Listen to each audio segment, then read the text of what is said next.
Et c'est parti. Bonjour tout le monde. Bienvenue pour cette nouvelle émission de Abonnez-vous. Aujourd'hui, on va vous parler de la réforme des retraites et de la mobilisation qui en a suivi et qui est d'ailleurs toujours en cours avec Dan Israël, coordinateur du service éco-social de Mediapart. Bonjour. Voilà. Donc, avant qu'on commence véritablement, j'espère que vous nous entendez bien. Normalement, tout fonctionne. Donc, abonnez-vous, c'est l'émission Twitch de Mediapart qui a lieu tous les lundis à 19h pour vous raconter un peu les coulisses du journal, vous présenter les journalistes, mais aussi les membres des équipes, et puis pour revenir avec les journalistes un peu sur ce sur quoi ils travaillent, et donc aujourd'hui sur les retraites. Et cette émission, elle est en alternance une semaine sur deux entre Anna et moi, et cette semaine c'est moi.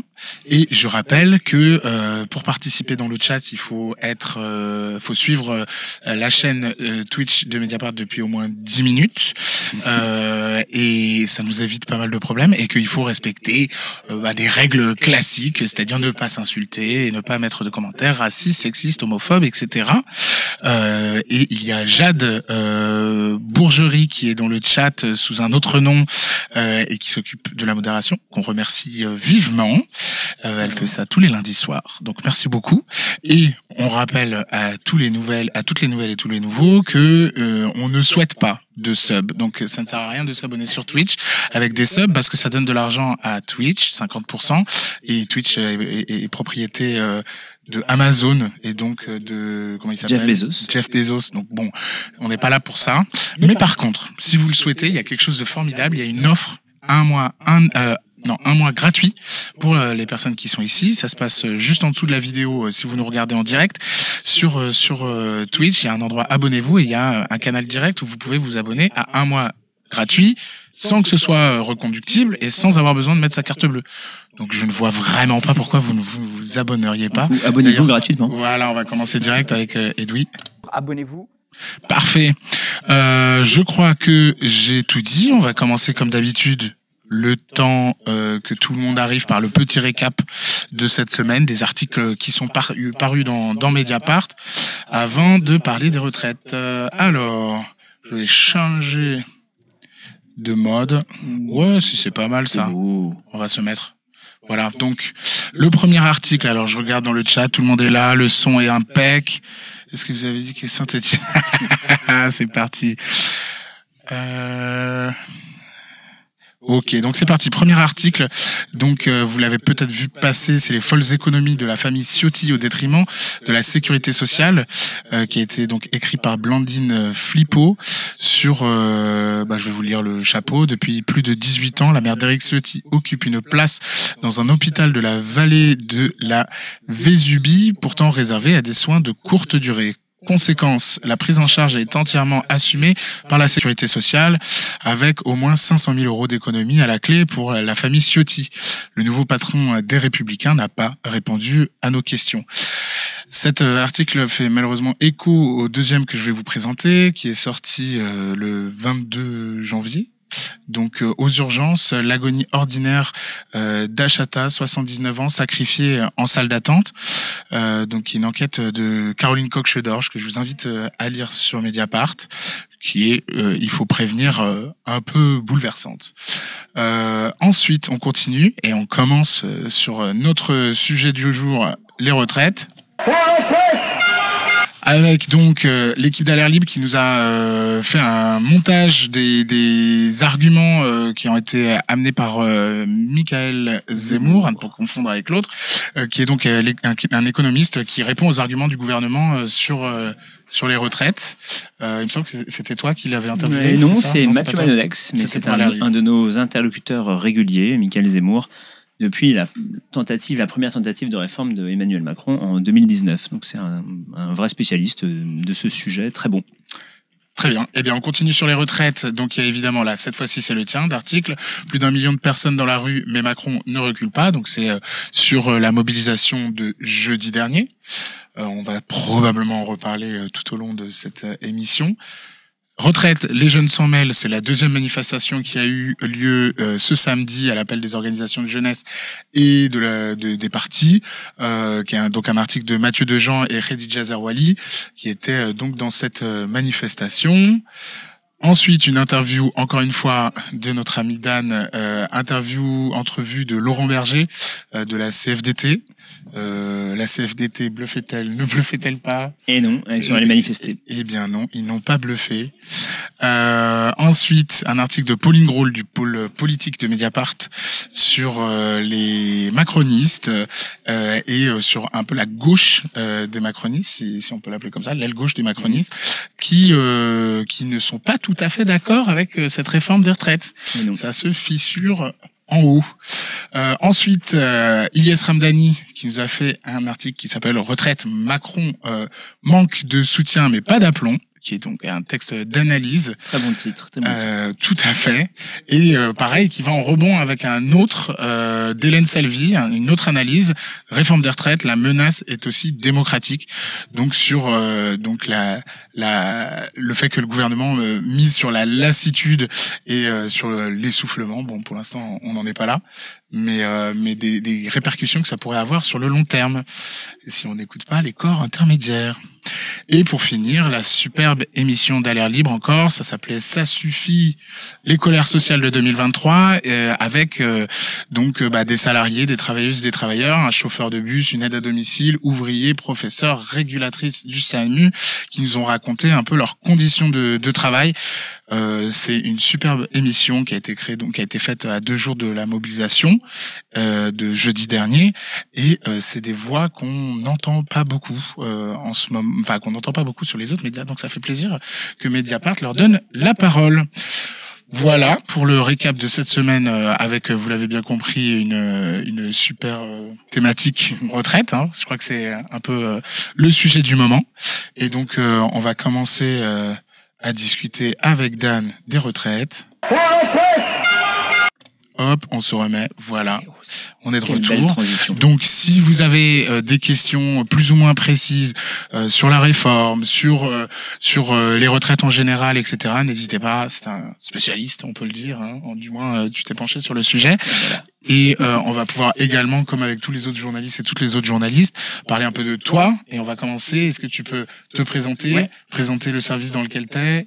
Tout à fait. Qui sont les autres journalistes? Tout à fait. Donc moi, je suis journaliste à Mediapart depuis 10 ans. Ça m'a fait un petit coup de vieux quand je m'en suis rendu compte. Je coordonne le service économie et social. Donc on est 6 en tout à traiter des questions économie, monde du travail, mobilisation sociale, en gros.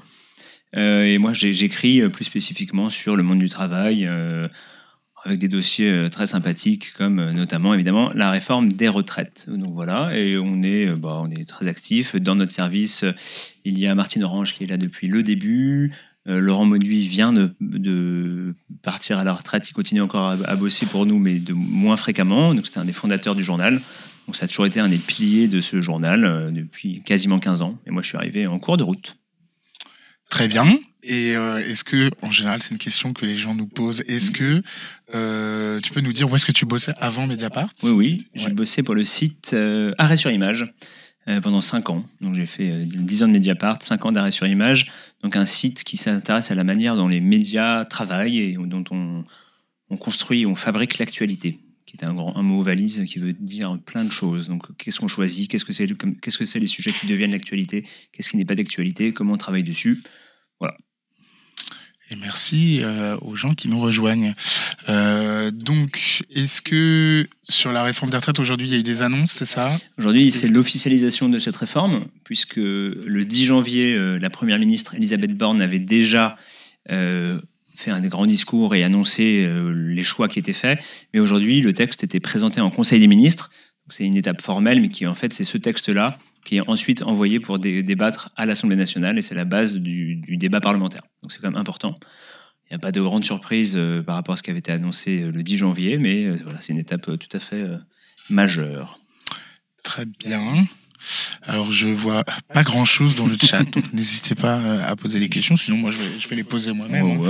Ou alors, sinon, on peut directement passer à la lecture de l'article. Comme tu veux. Non, mais moi, je peux faire aussi, si vous voulez, je peux vous faire un petit exposé, un petit point où on est. Voilà. Alors, première question, c'est quoi le calendrier de la réforme? Alors, en effet, c'est une réforme qui est vraiment qui va aller vite. Emmanuel Macron a annoncé. Il l'avait annoncé pendant sa campagne présidentielle et puis ensuite il l'avait rappelé le 14 juillet. Il veut que la réforme commence, les effets se fassent sentir à partir de l'automne 2023, donc là tout de suite en septembre. Donc ça veut dire qu'il faut que la réforme soit votée définitivement en avril-mai, quoi. Le temps que tout soit calé, qu'on puisse écrire et publier tous les décrets nécessaires et tout. Donc le calendrier est assez simple. Le texte arrive à l'Assemblée nationale pour les discussions d'abord en commission, c'est-à-dire là où les députés en petit nombre se mettent d'accord sur des amendements qu'il faut discuter, qu'est-ce qui pourrait être changé ou pas. Donc ça, c'est lundi prochain, c'est le 30 janvier. Ensuite, ça dure une semaine. Ensuite, débat dans l'hémicycle, comme on dit, donc à l'Assemblée nationale. Le débat démarre le 6 février et devrait durer seulement une quinzaine de jours, parce que le gouvernement utilise une spécificité de la Constitution qui lui permet de faire en sorte que le débat en tout ne dure pas plus de 50 jours. En tout, ça veut dire Assemblée et Sénat, donc ça va très très vite. Donc, ça veut dire qu'en 2 mois, on sera normalement au clair sur ce qu'il y aura dans cette réforme. Donc là, on a parlé du 30 janvier, du 6 février. Entre les deux, il y a quand même une date très importante qui est que mardi prochain, le 31 janvier, il y a une deuxième manifestation qui est appelée par tous les syndicats. Donc partout en France. La première manifestation a réuni plus de 1 million de personnes. C'est une des plus grosses manifs des 30 dernières années. Donc là, la question va être, est-ce que ça continue ou pas? Voilà, c'est quand même un enjeu sérieux, parce que si la deuxième manif est aussi grosse que la première, Emmanuel Macron et l'exécutif vont commencer à avoir un petit problème politique. Parce que pour voter cette réforme, ils ont besoin des voix de la droite.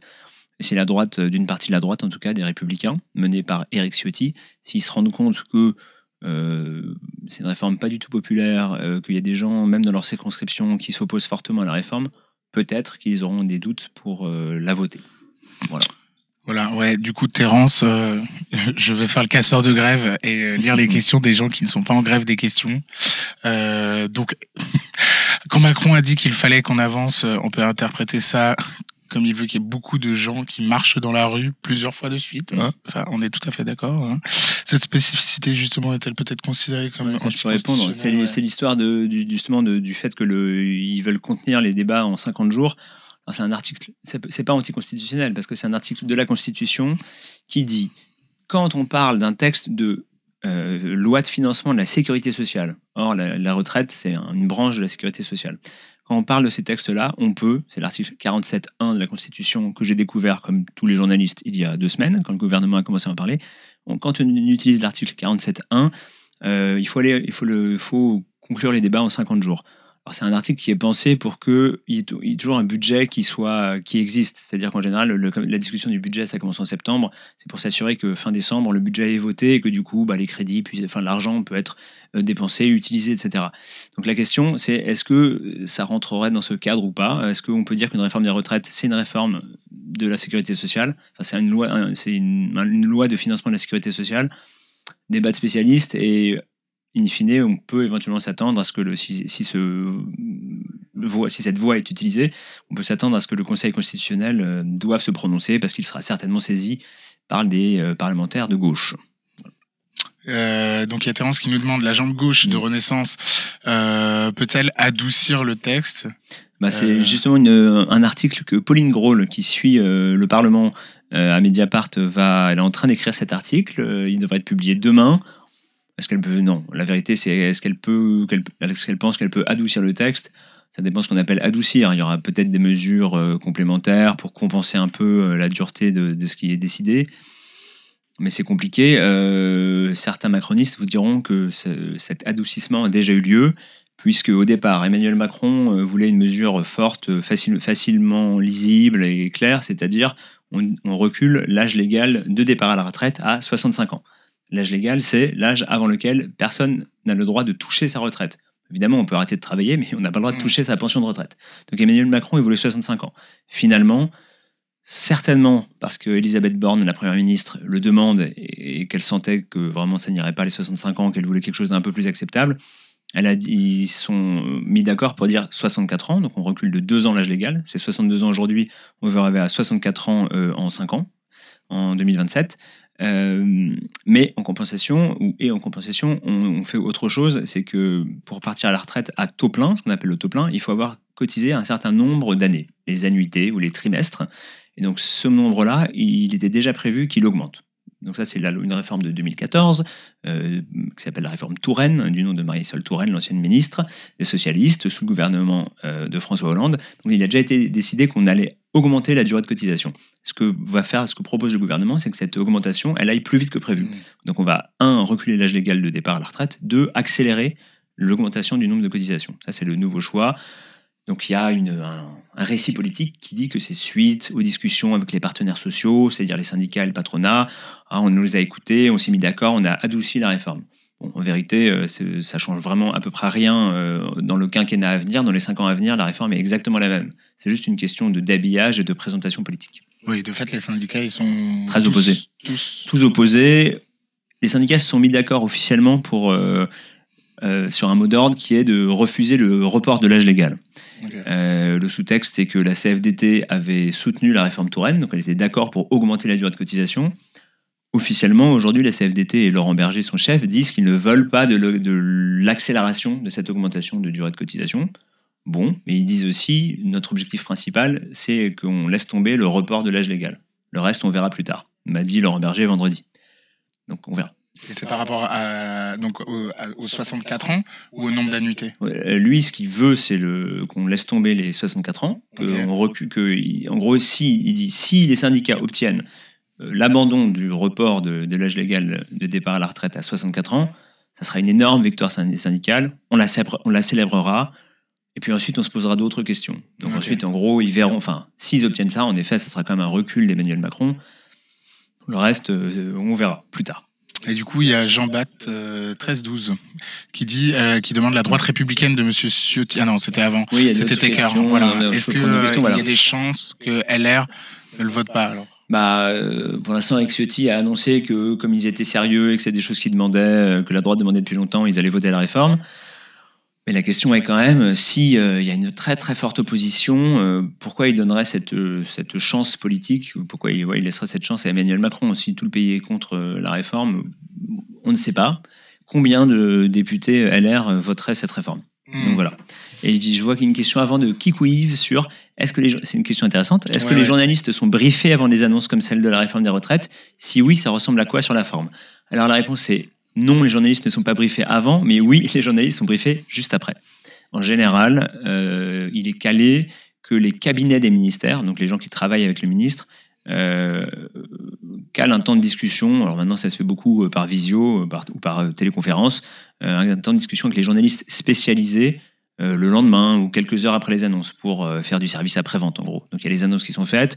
Tous les journalistes spécialisés écrivent un article à partir du discours d'Elisabeth Borne et souvent on reçoit un dossier de presse où il n'y a rien de particulier, où les annonces sont un peu plus détaillées, mais pas tellement plus. Voilà. Donc là, ça, c'est ce qui s'est passé pour les retraites. On a reçu le dossier de presse, je crois, une demi-heure avant le discours d'Elisabeth Borne, ou 1 heure avant, ce qui permet en général à BFM Télé de titrer exclusif ce que va annoncer la Première ministre. Bon. Ensuite, tout le monde fait son article, et le lendemain ou quelques heures après, on a une discussion, et là, par exemple... c'était le lendemain matin, donc elle a fait ses annonces, je crois, à 17h, Elisabeth Borne. Le lendemain matin, il y avait une discussion technique avec les membres du cabinet spécialisés sur ces questions, et je pense une 50aine de journalistes peut-être, ou peut-être un peu moins, enfin quelques dizaines de journalistes. Ça, c'est la version la plus large qu'on puisse avoir de ce qu'on appelle un briefing. Et donc là, c'est ce qu'on appelle du off, c'est-à-dire qu'on ne cite pas les gens qui parlent directement, mais on dit le cabinet, l'entourage de la Première ministre, Matignon. Et donc là, ils répondent aux questions des journalistes, et c'est plus ou moins précis et plus ou moins intéressant en fonction des occasions, des gens qui parlent. Voilà. Et là, en l'occurrence, sur la réforme des retraites, c'était assez précis, et ils ont répondu à peu près à toutes les questions. Donc c'est plutôt à saluer. Surtout que les questions tournaient beaucoup autour du fait que ce qu'ils annonçaient, ce que la Première ministre avait annoncé, n'était pas tout à fait exact ou donnait ou créait des espérances. Par exemple, le point le plus frappant, c'est le fait que les petites retraites allaient arriver à environ 1 200 €, c'est-à-dire 85% du SMIC. Et il y a un petit astérisque qui est toujours mis, que Elisabeth Borne a bien dit, mais qui est difficile à comprendre, qui est que ça vaut pour des gens qui ont cotisé pour une carrière complète, c'est-à-dire pour aujourd'hui 42 ans. Et en fait, et pour des gens qui sont au niveau du SMIC. Sauf que, en fait, dans la réalité, presque personne en France n'a cotisé 42 ans au niveau du SMIC. Donc c'est vraiment une portion très congrue des gens qui auront, une toute petite portion des gens qui auront eu toute cette augmentation. En revanche, il y a plus de monde qui auront une augmentation. Mais les gens n'arriveront pas forcément, voire pas du tout, à 1 200 € s'ils ont une petite retraite aujourd'hui ou s'ils prévoient d'avoir une petite retraite. Ouais, là, tu es en train de spoiler l'article qu'on va lire tout à l'heure. Du coup, peut-être, est-ce qu'il y a d'autres questions avant de lire l'article? On lit l'article, comme ça, justement, ça permet d'apporter des précisions, etc. Alors, entre la méthode du gouvernement, c'est Gis qui nous dit, entre la méthode du gouvernement pour passer en force et le mode de financement 100% financé par les salariés, je suis pas tout à fait sûr. Je ne comprends pas qu'après la première grève de jeudi dernier, il n'y ait pas déjà eu une réelle prise de considération de Macron. Ça, c'est vrai. C'est-à-dire que la réaction a été quand même assez faible de la part de Macron. Et que même à la télé, on n'a pas eu l'impression que les gens disaient, bon, tu la retires maintenant et on rediscute parce que c'est quand même énorme ce qui s'est passé dans la rue jeudi. Oui, alors après, c'est un peu normal que pour la première manif, ils attendent de voir. Enfin, ils étaient quand même tout à fait surpris. Le pouvoir, ils pensaient pas qu'il y aurait autant de monde, etc. Ça, c'est sûr.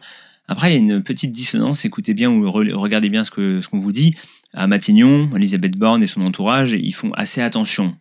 Par exemple, Elisabeth Borne, elle a tweeté après la manifestation quelque chose comme « Bravo aux forces de l'ordre et aux syndicats pour cette belle manifestation. Continuons à discuter et à convaincre. » Donc un truc pas très violent. Mais 2 heures avant, Emmanuel Macron, il avait parlé depuis l'Espagne, il avait dit je m'en fous, j'ai été élu, et quand j'ai dans mon programme, il y avait la réforme des retraites, donc j'estime que j'ai un mandat pour la faire, donc on continue. Voilà, donc il y a une différence de ton quand même assez nette. Il a oublié face à qui il était lors de cette élection. Exactement. Hein.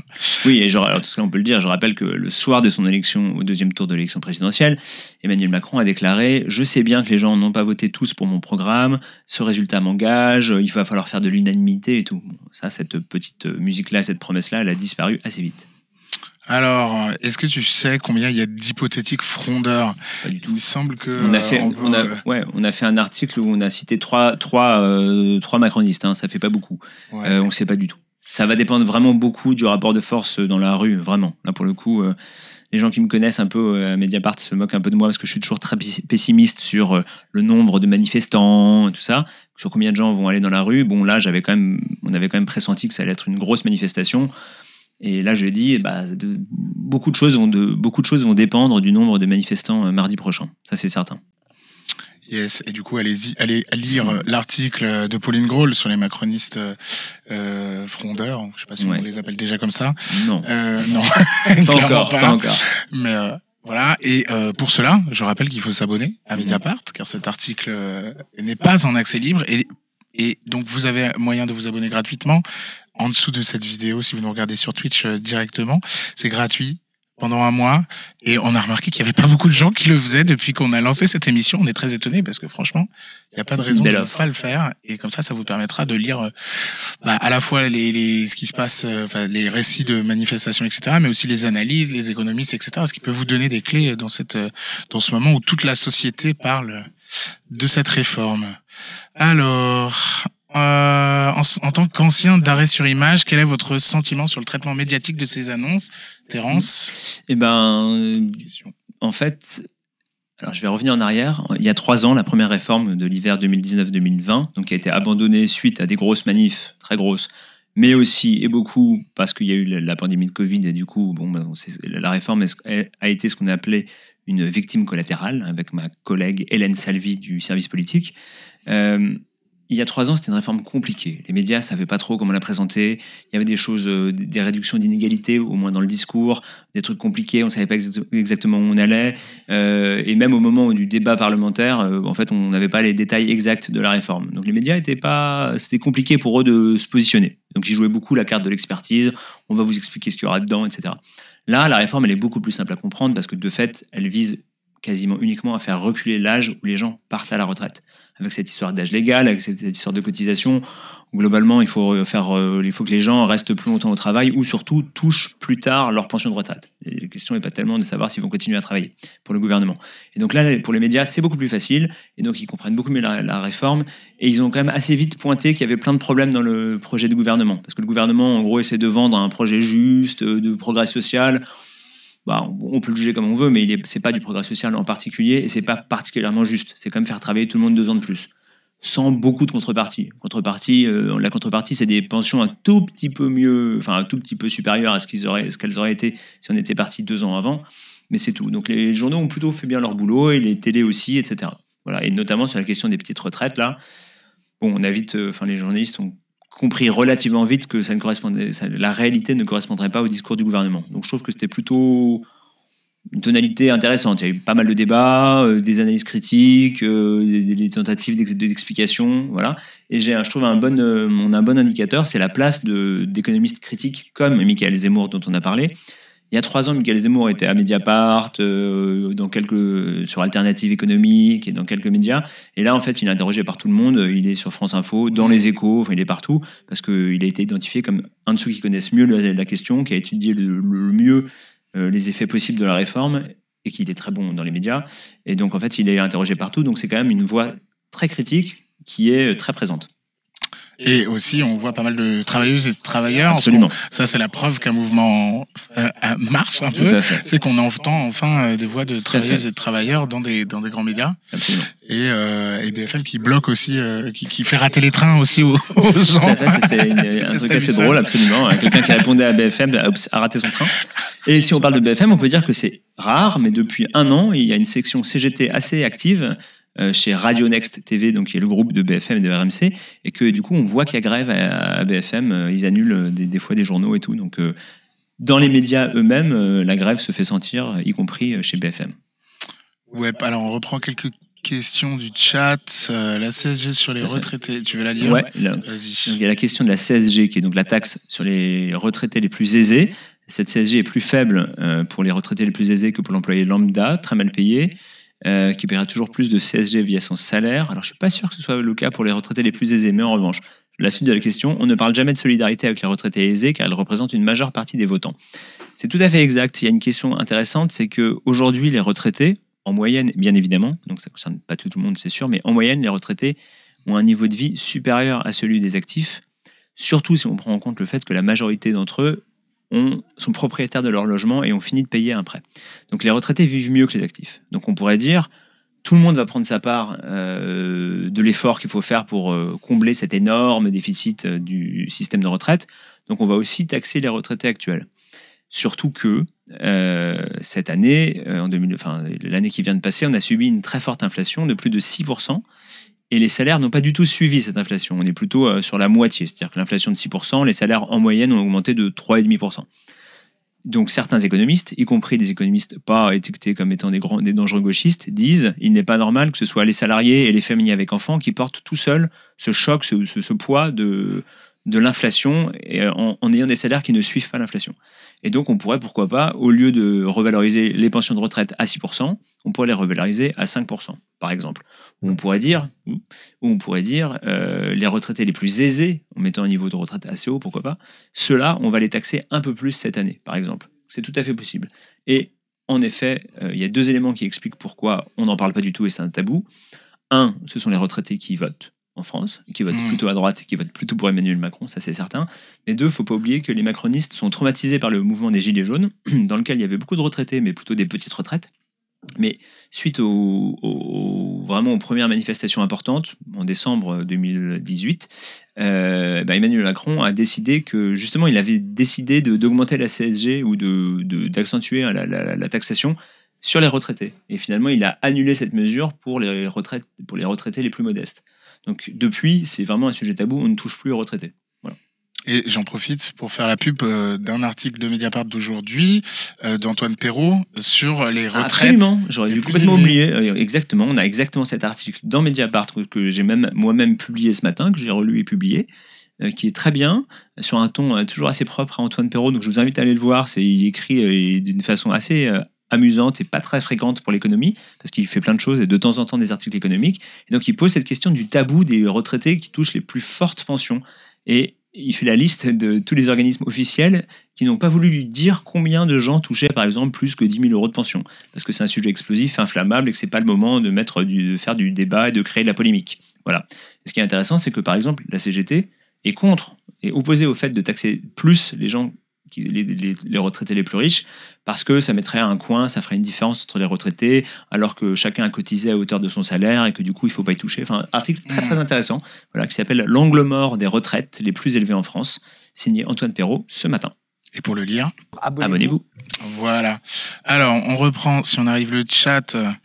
Alors, oui, abonnez-vous, tout ça. On a vu qu'il y avait visiblement peut-être un problème. Alors, si vous êtes déjà abonné, c'est normal. Mais si c'est pas le cas, on va regarder ça. Mais voilà. On a Kikouiv, tu as vu, ouais, celle-là.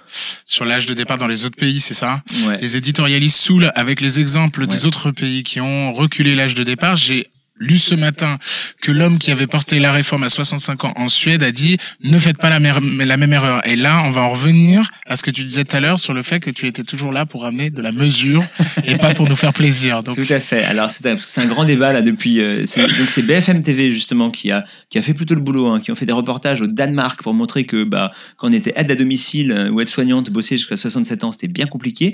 Et ils sont aussi allés en Suède, en effet, qui a mis il y a 20 ans, qui a fait reculer fortement l'âge de départ légal. L'âge de départ, pas légal, l'âge de départ à la retraite. Et ils ont vraiment présenté ça comme dit Kikouiv, l'inventeur de cette réforme, il dit que c'est pas une bonne idée, qu'il faut pas le faire.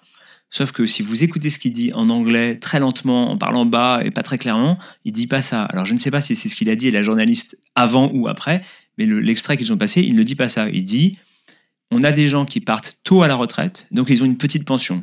Et nous, on les aide pas.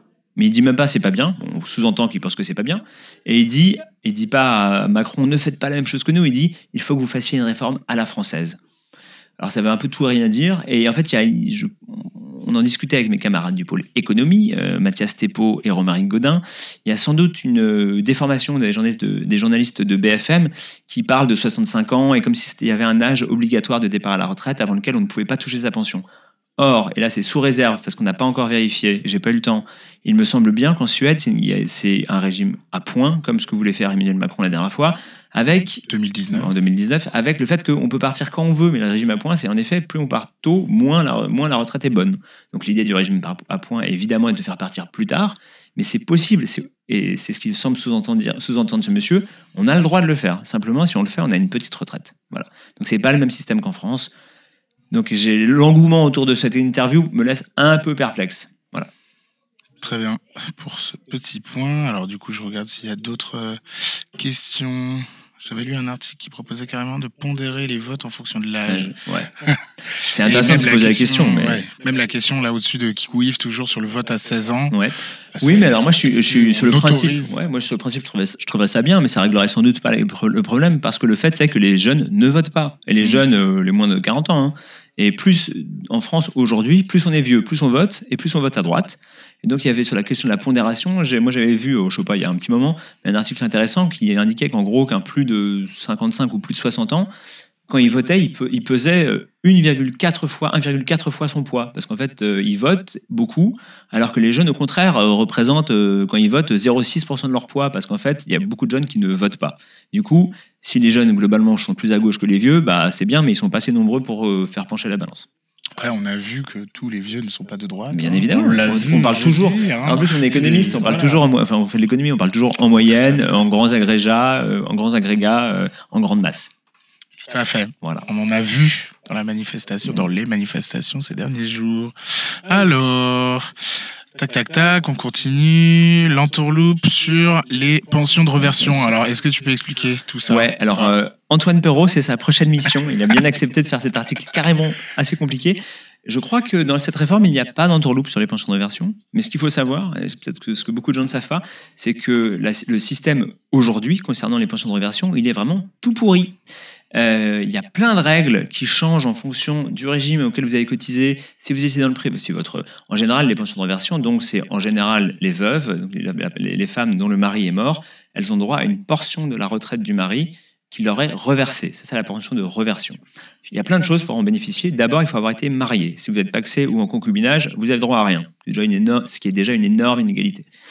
Ensuite, selon le régime dans lequel votre mari cotisait, c'est pas les mêmes conditions. Il faut avoir été marié au moins 5 ans, ou au moins 20 ans, ou ne pas avoir divorcé, ou bien si vous avez divorcé mais que vous étiez resté avec lui plus de 5 ans, c'est bon. Enfin, je crois qu'il y a 12 ou 13, je ne sais plus, mais au moins 12 règles différentes de calcul. Et donc, c'est un énorme bazar, et c'est ultra inégalitaire. Si votre mari est marin et mort en mer, vous avez droit à des choses. Si votre mari est cheminot et a été renversé par un train, vous n'avez pas droit, on ne sait pas pourquoi. Enfin, c'est un exemple que je prends, je ne l'ai pas documenté, mais c'est un énorme problème. Et c'était un des très bons arguments de la réforme, des partisans de la réforme de 2019-2020, parce qu'ils disaient, regardez, il y a plein d'inégalités, par exemple les pensions de réversion. Nous, on va tout remettre ça à plat et on verra. Voilà. Aujourd'hui, la réforme n'y touche pas. Ils ont compris que c'était bien compliqué, que ça faisait sursauter beaucoup de gens et que ça mettait les gens en colère, donc on n'en parle plus. Mais c'est un truc assez, je pense, assez fréquent, qui est aussi une de mes petites marottes, enfin assez net, c'est que les gens, aujourd'hui, ne comprennent pas que le système de retraite, il n'est pas très bon. Enfin, il y a plein de choses très bien dans le système de retraite, notamment le fait que ça corrige assez fortement les inégalités, c'est-à-dire que c'est assez redistributif, les inégalités... avec tous les petits correctifs qui existent, les pensions minimales, les trimestres donnés pour les femmes qui ont eu des enfants, enfin, avec tous ces dispositifs-là, ça réduit les inégalités bien plus que si on ne faisait rien, qu'on comptait juste, on faisait juste la carrière de chacun et chacun se débrouille. Donc le système, il corrige les inégalités, mais il en crée aussi beaucoup, beaucoup, beaucoup. Un exemple typique, c'est si vous avez, encore une fois, c'est ce que disaient les promoteurs de la réforme de 2019, mais c'est vrai, si vous avez travaillé, une infirmière qui a travaillé 10 ans dans le privé, puis 10 ans dans le public, elle ne touchera pas la même chose qu'une infirmière qui a travaillé 10 ans dans le public, puis 10 ans dans le privé. Pourquoi ? On ne sait pas.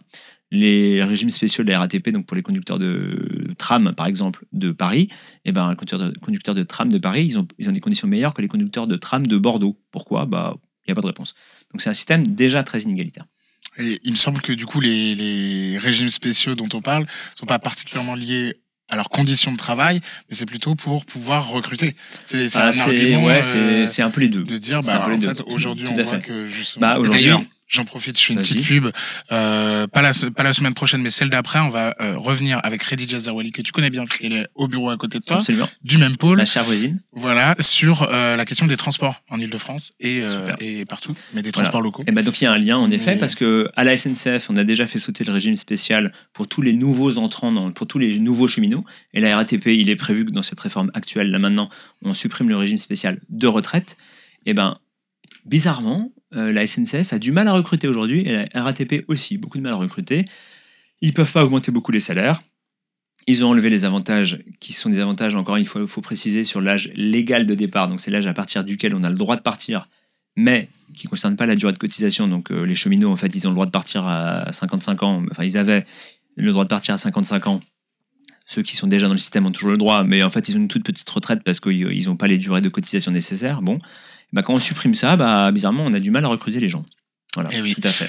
J'en profite pour dire merci à Lejoff qui a réussi à s'abonner. Abonnez-vous. Voilà, gratuitement, je le répète. La question, alors j'ai vu la question qui arrive après, qui a été reposée, qu'on a sauté, mais on va la poser juste après. Le passage de 64 ou 65 ans ne serait-il aussi une catastrophe, je vais y arriver, pour les associations, non, qui malheureusement ont besoin de retraite. Oui. Alors c'est un argument assez fort que pas mal d'économistes posent, mais qu'on ne sait pas mesurer, c'est-à-dire que mesurer en termes économiques ou autres, oui, les associations dans notre pays tournent beaucoup grâce aux jeunes retraités. C'est certain, il n'y a aucun doute. Les jeunes retraités, c'est les gens qui arrivent à la retraite, qui ont la vigueur, l'énergie et l'envie de s'occuper de continuer à s'occuper de choses, à s'impliquer. Donc eux, ils font tourner pas mal de choses dans notre pays, ou alors aussi bêtement, ils gardent leurs petits-enfants, par exemple. Donc tout ça, c'est des choses qui ne sont pas mesurées et difficilement mesurables en vérité, mais c'est un vrai point. Voilà. C'est certain. La moitié des gardes d'enfants sont faites par des professionnels, l'autre moitié par même moins la moitié. Je crois que c'est un tiers. Pour les moins de 4 ans, je crois que c'est un tiers seulement des enfants qui sont pris en charge par des professionnels. Le reste, c'est les parents, beaucoup. La mère, souvent, évidemment. Ouais, ou la famille au sens large, et donc très souvent les grands-parents. Ce qui pose quand même la question de la retraite, c'est pas un temps où on ne fait rien, c'est tout à un fait. temps. Et il y avait aussi le truc des maires, il me semble, des maires des petites communes qui sont aussi beaucoup. Tout à fait, qui savent qu'il y aura des problèmes. Qui sont beaucoup des retraités, des gens retraités aussi. Oui, absolument. Absolument. Si vous voulez des gens qui s'impliquent dans la vie de la société, vous avez beaucoup de retraités, quoi. Donc voilà. C'est un temps. Je vois que je réponds juste vite fait. Je vois que Moradi m'a dit qu'en Suède, le système était par capitalisation. Alors en Suède, c'est beaucoup plus compliqué que ça. ai-je découvert avant d'avoir le temps de me plonger dans toutes les subtilités du système. C'est une grande partie un régime par répartition, c'est-à-dire comme en France, mais qui est par points, comme on disait, et une petite partie est par capitalisation, mais vraiment petite partie. Voilà. Du coup, on va répondre à la question de Rhys Chevant. Je pense que c'est je sais pas. Je sais pas. Richevan, je sais pas. Ouais. Ou Richevan, juste bêtement s'il est suisse-allemand ou allemand, Richevan. Alors, je me permets de reposer ma question. Comment LR justifie son soutien à une réforme qui ne relèvera pas des retraites des agriculteurs et des agricultrices ? Ne relèvera pas la retraite des agriculteurs. En fait, il se trouve que cette retraite, elle a déjà été revalorisée. Il y a vraiment pas longtemps, il y a moins d'un an, je crois bien, ou moins d'un an et demi. Alors là, on l'a pas sous la main, mais il y a un article très bien de Mélanie Mermoz sur la retraite des agriculteurs. Alors, la Macronie, pendant notamment la campagne présidentielle, la dernière campagne, s'est gargarisée de cette réforme en disant « Regardez, nous, on a fait remonter la retraite des agriculteurs ».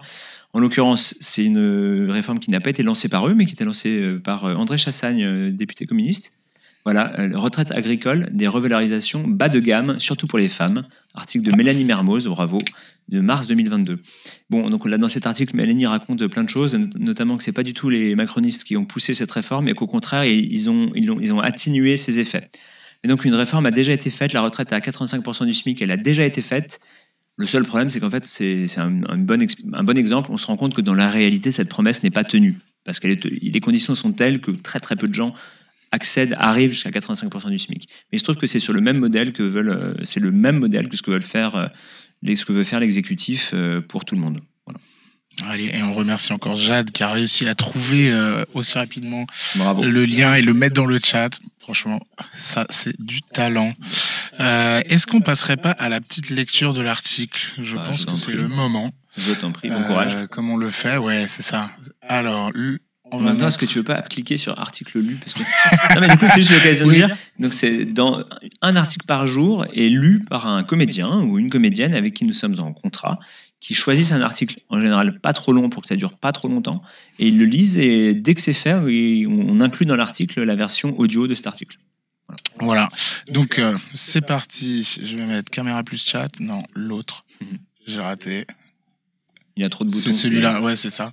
Vas-y, je vais tous en milieu et je vais te voler ton micro. Parce que bon, là, c'est le moment un peu... Et tu me dis s'il y a des choses dans le chat, ça te va ? On se répartit l'émission.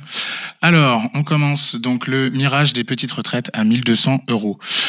En contrepartie du recul de l'âge de départ à la retraite, le gouvernement promet que les pensions minimales équivaudront à 85% du SMIC, mais cette mesure ne vaudra que pour les carrières complète et ne devrait s'appliquer intégralement que pour très peu de personnes. La première ministre Elisabeth Borne l'a promis, c'est l'argument le plus simple que les soutiens de la réforme des retraites ont trouvé pour la défendre, avec la nouvelle règle que l'exécutif veut imposer, le recul de l'âge légal de départ de 62 à 64 ans et l'augmentation plus rapide de la durée de cotisation qui atteindra 43 annuités en 2027, la pension minimale pour une carrière complète s'établira à 85% du SMIC, soit environ 1 150 € aujourd'hui, et sans doute autour de 1 200 € au moment où la réforme devrait entrer en vigueur le 1er septembre prochain.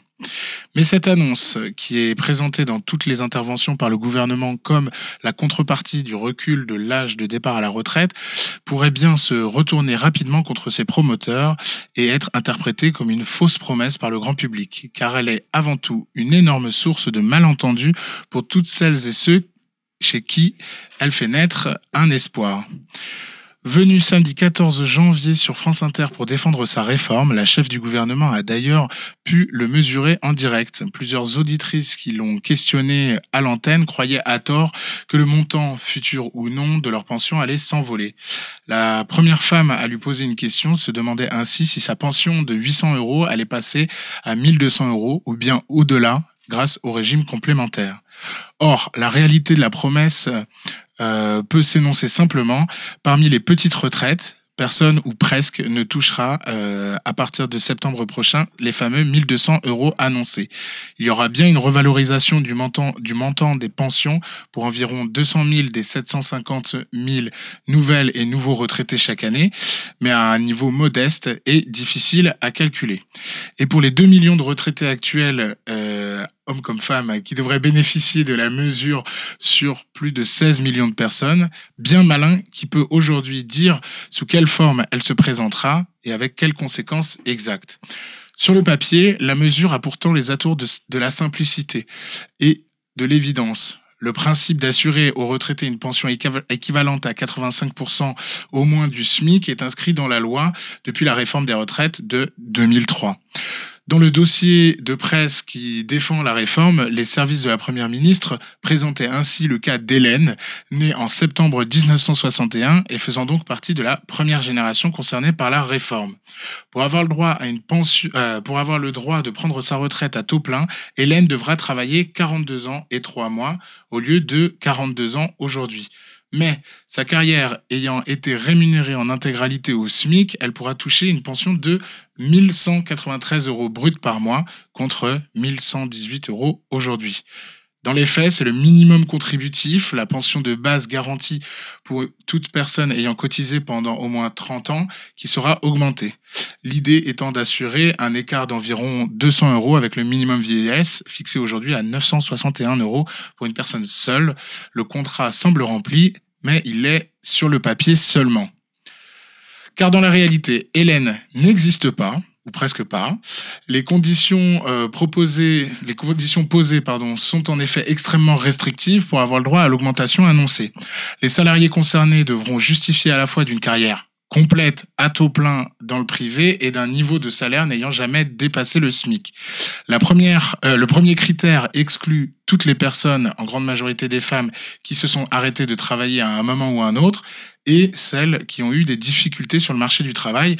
Et le second critère crée une contradiction. Il est très improbable que si une personne a travaillé plus de 40 ans sans aucune interruption, elle n'ait jamais décroché la moindre augmentation de salaire. Cette intuition est confirmée par le rapport annuel 2018 du groupe d'experts mandatés par le gouvernement pour étudier le niveau et les effets du SMIC, en étudiant la trajectoire professionnelle de 2,5 millions de personnes pendant 21 ans. Les experts ont cherché celles et ceux dont le salaire n'avait pas dépassé le niveau du SMIC pendant cette longue période. Ils en ont trouvé seulement 48. En fait, la très grande majorité, 69% des périodes passées au voisinage du salaire minimum ne durent pas plus d'une année, rappelle le rapport. Il faut aussi préciser que la revalorisation annoncée ne concernera pas les fonctionnaires, donc le minimum garanti s'établit déjà à 1 250 € brut pour une carrière complète. Interrogé par Mediapart, Matignon confirme ne pas pouvoir communiquer le nombre de personnes qui pourraient atteindre le fameux 85% du SMIC. C'est bien dommage. L'entourage d'Elisabeth Borne reconnaît aussi que parmi les quelques 200 000 nouveaux entrants concernés chaque année, beaucoup toucheront des montants moindres en fonction du nombre de trimestres validés ou de la proportion du temps partiel effectué pendant leur carrière. Lorsqu'on a travaillé moins que la durée complète cotisée, on n'atteint pas strictement la cible des 85% du SMIC, indique le cabinet de la Première ministre.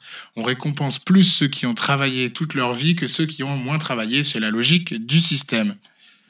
Tu dis, si tu veux. Ça va ? On peut s'arrêter à la fin du paragraphe suivant. Ok. Cette logique de proratisation, qui calcule le montant de la pension en fonction du nombre de trimestres validés par le rapport à la durée légale requise, ne vaudra que pour celles et ceux qui ont travaillé au moins 30 ans. Pour les autres, une hausse de pension sera simplement de 25 € brut par mois. Ouais, à mon avis, ça suffit. Bravo Tariq, surtout que je peux résumer la suite, c'est de dire qu'en plus cette somme, c'est brut, c'est-à-dire qu'il faut pour la majorité des retraités déduire la CSG, qui n'est juste pas appliquée pour un taux réduit ou un taux super réduit pour ceux qui touchent la plus petite pension. Et en plus, pour beaucoup d'autres, il y a encore 1% qui se balade, parce que le régime complémentaire majoritaire en France, celui de l'Agirc-Arrco, prend 1% de cotisation maladie. Donc en plus, sur cette somme, il faut généralement enlever entre 0 et 5, 5, 6 ou 9%. Donc en plus, c'est un niveau brut. Par ailleurs, il y a un autre vraiment élément très important, qui est que cette réforme, selon le gouvernement, elle sera appliquée, cette revalorisation des pensions sera appliquée aussi aux gens qui sont déjà à la retraite et qui ont une petite pension. Donc le gouvernement dit aujourd'hui, ça sera 1,8 million de personnes qui auront droit à cette revalorisation. En fait, ils le disent parce que c'était l'argument majeur, la demande majeure des Républicains et d'Éric Ciotti pour appuyer cette réforme. Donc ils le font. Le seul problème, c'est qu'ils ne savent pas du tout comment le faire. Parce que pour revaloriser la pension des petits retraités qui sont déjà à la retraite, il faut s'assurer, donc c'est les mêmes conditions que pour les gens qui vont arriver à la retraite, il faudra s'assurer qu'ils ont une carrière complète ou bien savoir combien d'années ils ont cotisé pour leur appliquer une hausse proportionnelle au nombre de trimestres cotisés. Et pour faire ça, il faut prendre les dossiers de 16 millions de retraités et regarder leur parcours. Donc c'est un très très long travail, surtout que les retraités, ceux qui sont partis à la retraite avant 2010, leur dossier n'est pas numérisé. Voilà. Donc il faut imaginer des gens de la Caisse nationale de l'assurance vieillesse qui sont déjà débordés, qui, pour les gens qui prennent leur retraite aujourd'hui, souvent, ils touchent leur retraite plus tard que prévu, avec des mois de retard, parce que les agents sont déjà débordés. Donc il faut imaginer ces agents se plonger dans 16 millions de dossiers pour vérifier qui a droit à quoi. Je vois pas trop comment ça peut se faire. Et ce qui est amusant, c'est que Olivier Dussopt, le ministre du Travail, en novembre, il voyait pas non plus comment ça pouvait se faire. Il disait même que c'était impossible. Donc là, aujourd'hui, parce qu'ils ont un accord avec Éric Ciotti, ou un accord tacite, ils disent « Si, c'est possible, on va y arriver ». Et c'est compliqué. Ma consoeur Fanny Guinochet de France Info a eu des détails de la CNAV où on lui a dit « Oui, on va faire ça à la main, un par un ». Bon, je vois vraiment pas comment ça aura lieu. Mon pronostic, je me risque, mais bon, on verra bien, c'est qu'ils finissent par donner une somme forfaitaire à tous les retraités qui touchent des petites retraites. Je vois pas trop comment ça pourrait tourner autrement, mais je peux me tromper. Voilà. Très bien. Et du coup, on en profite pour remercier les gens qui nous ont rejoints. Et il y a deux questions, et si vous voulez, je les prends à l'envers. Il y a une question de Kikouiv et une question de Amedosaurus. Alors, Kikouiv, une intervention du président du COR, le Conseil d'orientation des retraites, tourne beaucoup sur les réseaux. Votre avis? Alors, mon avis. Pierre-Louis Bras, je crois qu'il s'appelle, Monsieur Bras en tout cas, c'est le président du Conseil d'orientation des retraites, qui est l'organisme des experts mandaté par le gouvernement, par des syndicats, par d'autres gens. Enfin bon, il y a de tout dans ce conseil, y compris des syndicats. Et l'organisme qui donne chaque année son avis sur où en est le système de retraite en France, est-ce qu'il est en danger, quel est le problème, est-ce qu'il y a des déficits, qu'est-ce qu'on pourrait faire, comment est-ce qu'on projette la démographie à venir des Français. Enfin bon, ils passent tout à la moulinette, ils font un rapport qui est une grosse synthèse. Le président du COR a dit, le jour même de la manifestation de jeudi, il était auditionné à l'Assemblée nationale, on va dire en prévision des débats, les députés, la commission des affaires sociales et la commission des finances interrogent des gens. Donc je crois qu'aujourd'hui c'était Olivier Dussopt, jeudi c'était le président du COR, et il a dit en fait quelque chose ça a beaucoup circulé en effet, mais c'est quelque chose qu'il dit depuis avril. On l'avait déjà mis dans un article en mai dernier au moment de la campagne présidentielle sur la question de la retraite, et ils l'ont redit dans le rapport du COR, et il l'a redit dans son audition. Il dit quelque chose d'assez simple, il dit, je résume, mais il n'y a aucun danger financier pour le système de retraite. Oui, il y a un déficit, mais un déficit très maîtrisable, et surtout, la part des dépenses de retraite comparée à la richesse produite en France, c'est-à-dire le PIB, cette part des dépenses, elle ne va pas augmenter, voire elle pourrait baisser. Et même dans l'hypothèse qu'utilise le gouvernement, les projections dans les années à venir que le gouvernement utilise lui-même, cette part des dépenses dans le PIB, des parts de dépenses des retraites, ne baissera pas. N'augmentera pas et baissera un tout petit peu. Donc en fait, c'est stable et il n'y a aucun danger. Voilà. Et donc ça, c'est ce que dit le COR depuis très longtemps. Aujourd'hui, en conférence de presse, je crois, enfin pas en conférence de presse, mais en sortie de Conseil des ministres, la première ministre Elisabeth Borne a dit que le président du COR avait une lecture très particulière de son propre rapport. Mais là, pour le coup, c'est faux. En l'occurrence, c'est vraiment le gouvernement qui a un problème parce qu'ils essayent de vendre leur réforme en disant il y a un énorme problème financier, c'est catastrophique, on va accumuler les milliards de déficit. Bon, alors c'est vrai.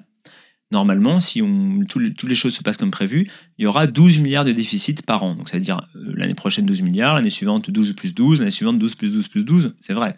Ce qu'on oublie de dire, c'est quels sont les ordres de grandeur. Chaque année, les pensions de retraite qu'on verse aux Français, c'est 350 milliards d'euros. Donc 350 milliards, 12 milliards. Bon, en fait, le déficit, c'est un déficit de 3% maximum. Il est vraiment pas gros.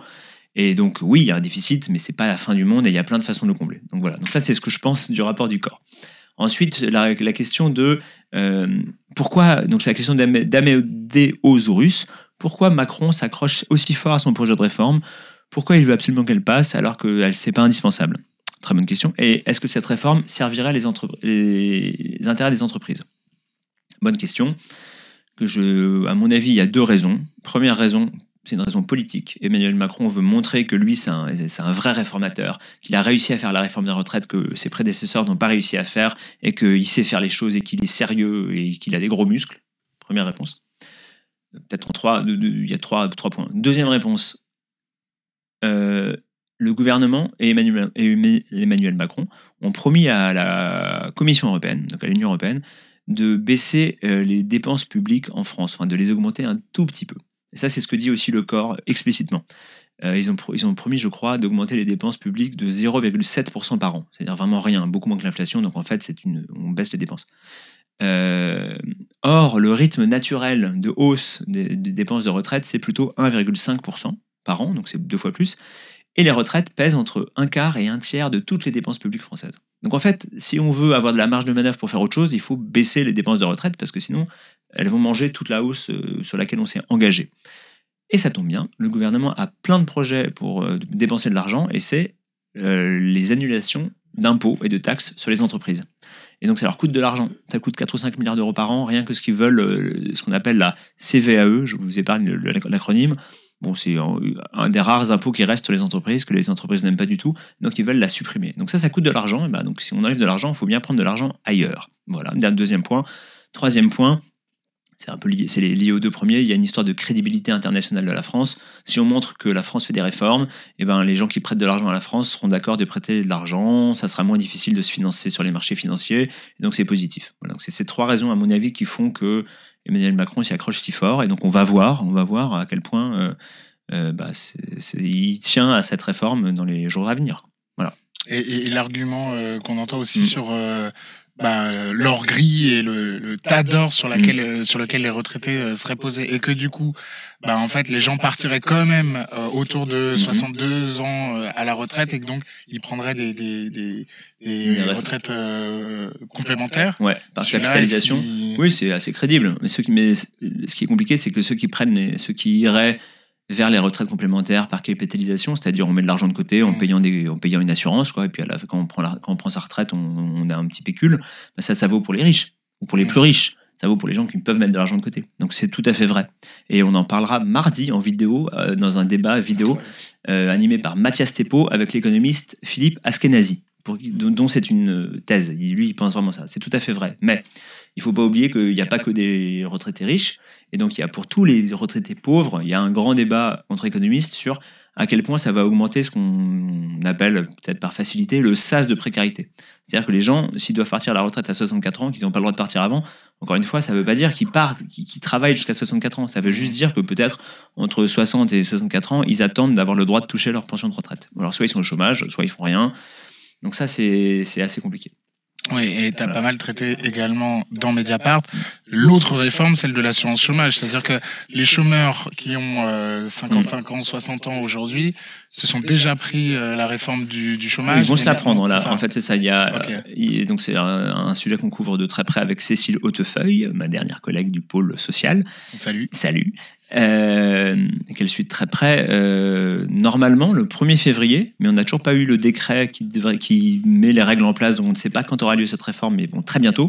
Il y a la 2e réforme de l'assurance chômage du gouvernement qui entre en vigueur. Cette réforme est assez basique, elle réduit pour tout le monde la durée d'indemnisation quand on est au chômage, elle la réduit de 25%. Donc les seniors qui avaient droit, là c'est là que je vais dire une bêtise, qui avaient droit à 36 mois, je ne dis pas de bêtises, donc à 3 ans de chômage, parce qu'il est acté que c'est plus difficile de trouver du travail quand on a plus de 55 ans, et eux, ils se prennent une réduction de 25% de cette durée, donc ça va arriver à 27 mois.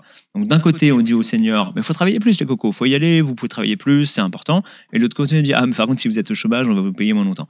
Donc il y a quand même un vrai problème, et on va le traiter, on va continuer à le traiter assez régulièrement dans Mediapart, et normalement, on vient de caler ça avec Romaric Gaudin, par un article de Romaric Gaudin qui fait le lien entre toutes ces réformes, pour le 1er février, date prévu de l'entrée en vigueur de la 2e réforme de l'assurance chômage. Voilà, donc abonnez-vous. Et on revient sur les retraites. On revient sur les retraites avec vos questions.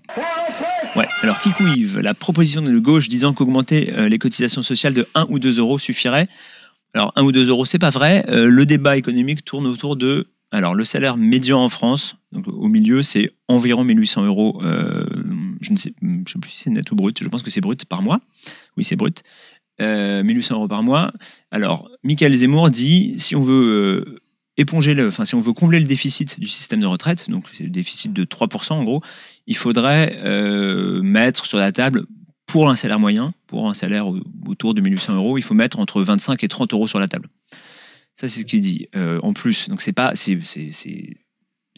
rien, mais c'est pas non plus énorme. 25 ou 30 € de plus de cotisation par mois règle le problème. En face, il y a un autre économiste spécialisé des retraites qui s'appelle Antoine Bozio, qui lui évalue plutôt ça à 60 €. Et Bruno Le Maire, le 10 janvier, le jour de l'annonce de la réforme des retraites, je crois qu'il a évalué ça à 450 € par an, donc ça doit être 40 € par mois, quoi. Un peu moins, entre 35 et 40 € par mois. Donc c'est pas très cher. Mais on ne peut pas dire non plus que les salariés ne le verront pas passer. Aujourd'hui, alors que l'inflation est super forte, que les salaires montent moins vite que l'inflation, 40 € de plus, évidemment, on va dire oui, c'est les cotisations patronales, les patrons n'ont qu'à le payer, oui, il y a de très fortes chances que ça se répercute sur les salaires quand même. Voilà. Mais c'est un débat politique que le gouvernement assume d'ailleurs avec une formule très simple, c'est qu'ils ne veulent pas augmenter les impôts, donc ils ne veulent pas augmenter les cotisations sociales. Bon, sauf que les cotisations sociales, c'est pas des impôts, c'est ce qu'on appelle du salaire différé, c'est-à-dire que vous payez le droit d'avoir une assurance chômage, d'avoir une assurance maladie, d'avoir une assurance vieillesse, la retraite. Bon, mais donc le gouvernement refuse fortement ce point. Avec la question, il y a aussi qui paye des impôts. Augmenter les impôts et baisser les impôts pour qui? Tout à fait. Bon, après, les cotisations, c'est pour tous les gens qui travaillent, en l'occurrence. Tout à fait. Alors là, j'ai une question. J'ai lu que l'exonération des heures supplémentaires correspondait au défaut. C'est en partie vrai. Alors, c'est un sujet très compliqué sur lequel on se dit toutes les semaines qu'on va faire un article. Donc, un jour, vous aurez un article dans Mediapart. Mais ce qu'on peut dire globalement, c'est que toutes les politiques publiques d'incitation aux entreprises à embaucher, c'est des politiques qui reposent sur l'exonération des cotisations sociales. Donc ça creuse des trous énormes dans le système, énormes, beaucoup plus que 12 milliards d'euros. Donc là, peut-être qu'en effet, que juste l'exonération des heures supplémentaires, peut-être que ces 12 milliards, c'est crédible en tout cas. Et donc, en fait, pendant des années, on dit aux entreprises, embauchez, vous inquiétez pas, vous payerez moins de charges. Et donc, on enlève les cotisations sociales. Et après, on dit, c'est bizarre, il y a un trou dans la caisse, il n'y a pas assez de financement. Par ailleurs, il y a un point intéressant que personne ne connaît, je crois, très peu de gens, c'est que c'est exclusif. Non, c'est pas exclusif, mais que ces histoires de cotisation, c'est aussi une norme comptable. Et en fait, par exemple, si vous voulez résoudre le problème du déficit du système des retraites, vous avez qu'à embaucher plus de fonctionnaires. Parce que quand l'État embauche des fonctionnaires, en fait, il programme le fait que, il écrit le fait qu'il paye des cotisations à lui-même. En fait, il le fait pas. C'est une norme comptable. Il dit, je verse tant de cotisations à mon propre budget, donc je me les verse pas. Voilà, c'est écrit. Et donc, en fait, si on embauche plus de fonctionnaires, on augmente le nombre de cotisations censément versées par l'État. Et bizarrement, le trou comptable disparaît. Donc, en fait, il y a plein de façons de faire. On pourrait juste embaucher beaucoup de fonctionnaires. Aussi, ça réglerait la question du déficit du système des retraites. Tout à fait. Voilà. Payer les femmes à hauteur des hommes. Payer les femmes. Pas automatique. Voilà, non, mais payer les. Si on payait si toutes les femmes avaient le même niveau de salaire que les hommes, automatiquement, elles paieraient plus de cotisations. Et les entreprises aussi. Et du coup, ça réglerait le problème. Enfin, il y a plein de façons d'aborder le système. C'est très intéressant. C'est des débats politiques. Le gouvernement assume une partie de ce débat politique, mais pas l'ensemble. Et là, il y a la question tabou. Ouais. Est-ce que ça fait grève à Mediapart? Bon, moi, c'est facile, c'est pas très tabou. La réponse est oui. Il y a une section CGT assez active à Mediapart. Nous faisons tous les deux parties, je crois bien. Ouais, voilà, il y a des banderoles et tout. Oui, j'ai été pendant longtemps le délégué syndical de cette section, mais je ne le suis plus. Maintenant, c'est Mathilde Guanec, qui a travaillé longtemps au service social de Mediapart. Et donc, en fonction des périodes, il y a des grévistes ou pas de grévistes. Voilà, et cette fois-ci, je crois qu'on doit être 120 salariés, il y avait une quarantaine de grévistes jeudi. Donc la réponse est oui, ça fait grève à Mediapart, absolument. Tout à fait, vous pouvez retrouver... Et en plus, c'est pas du tout caché dans notre live de couverture de la manif, donc le récit en direct où chacun envoyait, plusieurs journalistes envoyaient des bouts de reportages, des photos et tout, on le fait toujours. Il y avait une photo des journalistes de Mediapart qui défilaient avec une très jolie banderole, à laquelle Tariq a largement contribué. Et donc, voilà, mais dans les défilés, il y a souvent des salariés de Mediapart. Et pas du tout que des journalistes, des gens de tous les services, et plutôt des autres services que des journalistes. Mais cette fois-ci, il y avait pas mal de journalistes. Très bien. Salut à Lupa qui nous rejoint, qui nous demande sur la Suède. La Suède, effectivement, on en a déjà parlé. On va regarder au replay qui sera en ligne sur Mediapart dès mardi. midi. Alors, le point de vue néolibéral, on a vu la logique dans le capitalisme. On peut redire. Alors, ouais. vas-y. Donc là, on revient sur la question des petites retraites qui était donc au cœur de l'article que j'ai écrit et que Tariq vient de lire. Mais je veux bien répondre quand même, parce qu'il y a un point important. Connaît-on le pourcentage de personnes qui partent avec tout leur trimestre? De gros là. Alors, la réponse est, malheureusement, on devrait le connaître, mais je ne le connais pas. Mais en fait, ce qui est vraiment intéressant, c'est sur le gouvernement, parce que je vais redire des choses. Le gouvernement dit, on va revaloriser les petites retraites. En gros, il dit, au mieux, ces petites retraites arriveront à 85% du SMIC. Mais en fait, les conditions sont quasiment impossibles à atteindre, parce qu'il faut à la fois avoir cotisé ce qu'on appelle une carrière complète, donc c'est-à-dire l'intégralité des trimestres demandés. Donc aujourd'hui, c'est 42 ans et quelques. Bientôt, ce sera 43 ans. Il faut avoir cotisé tout ça, et tout ça à un salaire bas, c'est-à-dire au niveau du SMIC. Mais pas au niveau du SMIC à mi-temps, au niveau d'un SMIC complet pendant 42 ans. Donc en fait, ça n'arrive pas, parce que soit vous êtes au SMIC parce que vous avez une carrière difficile et que quand vous recommencez à bosser, quand vous bossez, on vous donne le SMIC, soit si vous avez bossé 42 ans, en fait, c'est extrêmement rare qu'il n'y ait pas de hausse de salaire du tout pendant 42 ans. Presque, ça n'arrive pas. C'est un problème si ça n'arrive pas. Voilà, c'est un problème. Et donc, j'ai discuté de ça sur Twitter avec des économistes, et un internaute nous a donné, à mon avis, il y a plusieurs publications qui se sont penchées, mais la plus récente, c'est le rapport du groupe d'experts sur le SMIC, donc qui est en fait des économistes nommés par Matignon pour dire est-ce que c'est bien le SMIC, est-ce que c'est pas bien, est-ce qu'il faut monter le SMIC ou pas monter le SMIC. Bon, depuis des années, ils disent qu'il faut pas donner de coup de pouce au SMIC parce que si on augmente le SMIC, ça va faire baisser les emplois. Bon, donc c'est des économistes libéraux. En 2018, ils se sont penchés sur la question et ils ont pris le plus grand échantillon qu'ils ont, c'est-à-dire 2 millions de personnes pendant 21 ans. Sur ces 2 millions de personnes pendant 20 ans, 2,1 millions, je crois, pendant 20 ans. Sur ces 2 millions de personnes, ils ont trouvé combien de personnes qui étaient à la fois au SMIC et qui avaient une carrière complète. Et encore, c'est même pas une carrière complète, c'est une carrière complète pendant 20 ans. Voilà, et donc ça, vas-y, tambour. Et donc sur ces 2 millions de personnes, il y avait 48 personnes qui correspondaient aux critères. Voilà. Ça ne veut pas dire que tous les autres, que le gouvernement ment et que personne ne va être valorisé, mais ça veut dire que les 85% du SMIC, les 1 200 €, peu de gens les atteindront. Les autres, ils auront une revalorisation proportionnelle à leur durée de cotisation. Et il faut avoir cotisé au moins 30 ans pour avoir le droit à une revalorisation proportionnellement de 75 €. Voilà, tous les autres, ceux qui ont cotisé moins de 30 ans, ils auront 25 €. Voilà. Et là, donc il y a, jamais y arrivé, Satrap Mandragora, j'ai réussi. Mandragora. Voilà, qui nous dit, mais vous à Mediapart, c'est mieux que vous ne fassiez pas grève. Mais ça, c'est une vraie question qu'il y a eu et qu'il y a pour les journalistes, qu'il y a souvent pour les journalistes. Tout à fait. Donc typiquement, moi, je fais assez peu grève parce qu'en général, je couvre les manifs. Donc c'est sûr qu'on a bien acté que pour le mouvement, c'était mieux s'il y avait une couverture des manifs. Ce que certains des journalistes qui couvrent les manifs font, c'est qu'ils font pas grève, mais qu'ils versent leur salaire ou une partie de leur salaire à la caisse de grève. Moi, je n'incite pas les journalistes qui ont travaillé comme des chiens toute la journée à verser tout leur salaire en caisse de grève, honnêtement, mais en verser une partie, oui. Et oui, c'est les contradictions d'avoir un métier comme ça. Alors, ensuite, j'avais bien en tête l'arnaque sur la précarité, mais je n'avais pas saisi que c'est pire, ça se prononce les personnes qui n'ont toujours pas été au SMIC. Ouais. Merci. Eh ben, écoutez, on va faire une nouvelle annonce parce que la une a été mise à jour sur le merveilleux site Mediapart Journal. Attendez, je suis en train d'essayer de changer en même temps, mais je m'en sors pas. Ça y est. Hop, on a un nouvel article qui vient de sortir. Et donc voilà, c'est un article signé par Cécile Hautefeuille, ma chère consoeur, justement sur les retraites, et elle insiste sur la situation des femmes. Alors, c'est assez intéressant, la situation des femmes aujourd'hui dans le système de retraite est assez inégalitaire, mais il y a aussi des outils de compensation qui font que à la fin, c'est moins inégalitaire que ça pourrait l'être, on va le dire comme ça. Et le gouvernement et Elisabeth Borne en premier lieu, on dit beaucoup au début, notre réforme elle est plus juste, c'est mieux pour les femmes, c'est super.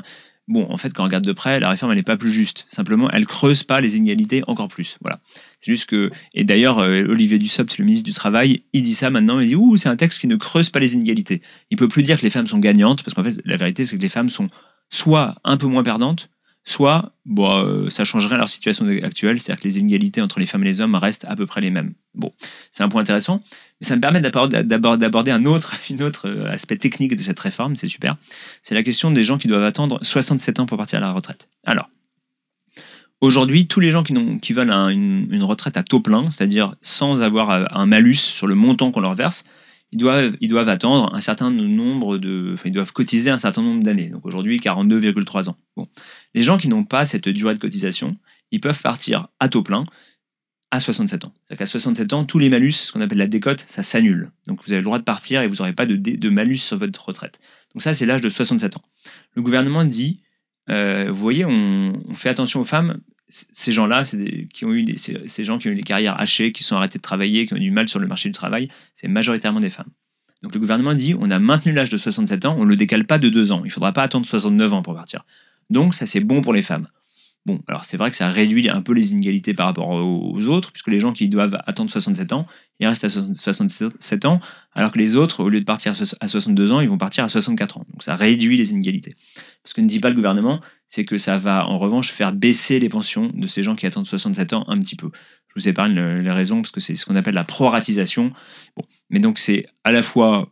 Oui, un peu mieux, c'est sûr. Hein, ils ont le droit de partir à 67 et pas à 69 ans, mais en même temps, ça va faire baisser les pensions. Donc ça, c'est un exemple des trucs compliqués quand on regarde les femmes, qui gagnent, qui perdent. C'est pas si évident que ça. Voilà. Par ailleurs, il y a un autre, j'en profite, il y a une autre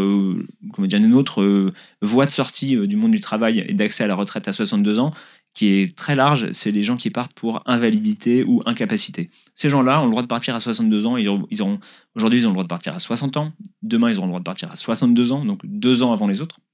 Donc c'est vrai que c'est bien, mais enfin c'est bien. C'est moins pire que les autres. Voilà, c'est-à-dire qu'on garde, ils décalent de 2 ans, voilà, ils pourront toujours partir avant les autres, mais ils devraient pas à 60 ans. Ils doivent travailler 2 ans de plus. Et en plus, il y a toujours cette histoire de proratisation, c'est-à-dire que ces gens qui sortent du système, alors eux, c'est pareil, ils n'ont pas de malus, ils n'ont pas de décote, ils ont le droit de partir, mais en fait, on calcule le montant de la pension, on le calcule sur le nombre d'années réellement cotisées par rapport à la durée théorique. Donc, vous avez cotisé 25 ans, même si vous n'avez pas de malus, votre retraite, elle sera quand même pas très bonne, voire vraiment très mauvaise. Voilà. Alors oui, c'est Ilyes Ramdani derrière. Je vois que les fans. Dis bonjour Ilyes. Dis coucou. Voilà. Il y a quelqu'un qui a demandé, on pourrait faire. Non, alors avant, grève du paywall sur les affaires visant le gouvernement. Là, ça, c'est l'AG des salariés de Mediapart qui. Alors en 2019, une journée, la dernière grosse mobilisation, on avait mis sur le site seulement les articles, enfin mis en une et en accès libre. Les articles sur la réforme des retraites. Donc ça, peut-être qu'on le fera, je sais pas, ça discutera s'il y a une assemblée générale des salariés, enfin peut-être, hein, mais c'est pas décidé par la direction de la rédaction. Mais par ailleurs, on rappelle que l'information a un prix, que Mediapart n'a pas de publicité, pas d'aide, ni aucune subvention, aucune publicité, on n'est pas financé par des milliardaires, donc abonnez-vous, c'est vrai. Attends, hop. Abonnez-vous. Voilà, comme le dit notre fondateur à moustache, mais c'est vrai, c'est-à-dire que notre travail, il est uniquement financé par les gens qui nous lisent et qui payent pour nous lire. Donc, on peut évidemment mettre des articles gratuits et on le fait. Et par exemple, cette émission elle sera accessible à tous. Donc, on a plein d'offres gratuites, on a plus qu'une vitrine, on a plein de choses qui sont accessibles gratuitement. Mais ce qui finance le travail et ce qui me permet de vous expliquer ces choses-là, c'est que je suis payé pour travailler dessus, quoi. Et on est payé grâce aux abonnements. Voilà, avec ce très beau slogan qui est vrai. Seuls nos lecteurs peuvent nous acheter. Ouais, je crois que je l'ai aussi celui-là. Ah. Seuls nos lecteurs peuvent nous acheter. Ouais, une belle voix grave. C'est bien fait. Sinon, on pourrait faire une grève de la TVA. Est-ce que ça parle de ce qui s'est passé en Angleterre? Non, c'est pas ça. Je sais pas. Non, là, je sais pas. Là, je sais pas ce que ça veut dire. Okay. Si Satrap Mandragora veut préciser, il peut. Ouais. Il ou elle peut. Ouais, R Barbier, bravo pour ce stream. Eh ben, bienvenue. Abonnez-vous à Mediapart et à Twitch sans payer, je le rappelle. Allez, je refais la page de pub parce que ce mois-ci, vous pouvez vous abonner gratuitement pour 1 mois et c'est pas reconductible. Donc c'est une offre découverte pour découvrir tous les papiers dont on parle depuis tout à l'heure et toutes les archives et tout ce qu'il y a sur Mediapart. Ça se passe en dessous de la vidéo si vous regardez en live et sinon sur Twitch, vous retrouvez l'offre qui est donc 1 mois gratuit, non reconductible, on demande pas de carte bleue. Et je crois même que Jade attire l'arigot dans le chat va mettre un petit lien car elle est fantastique. Alors, la question de la natalité. Est-ce que oui, la droite dit il y a un problème de financement, c'est parce que la France ne fait pas assez d'enfants. Alors, cet argument-là, il est faux pour l'instant, surtout que pendant des années et des années et des années, la France avait une natalité très bonne et bien meilleure que celle de ses voisins. Mais l'INSEE, qui compte officiellement tout ça, pour la première fois depuis des années, non seulement elle s'est rendue compte que ce taux de natalité chutait fortement, mais qu'en plus elle avait surestimé le taux pendant des années. Donc de fait, la France a un problème, mais qui est un problème, comment dire, philosophique ou moral ou politique, et qui n'est pas un problème économique. Un problème de baisse de natalité dont elle se pensait préservée depuis longtemps.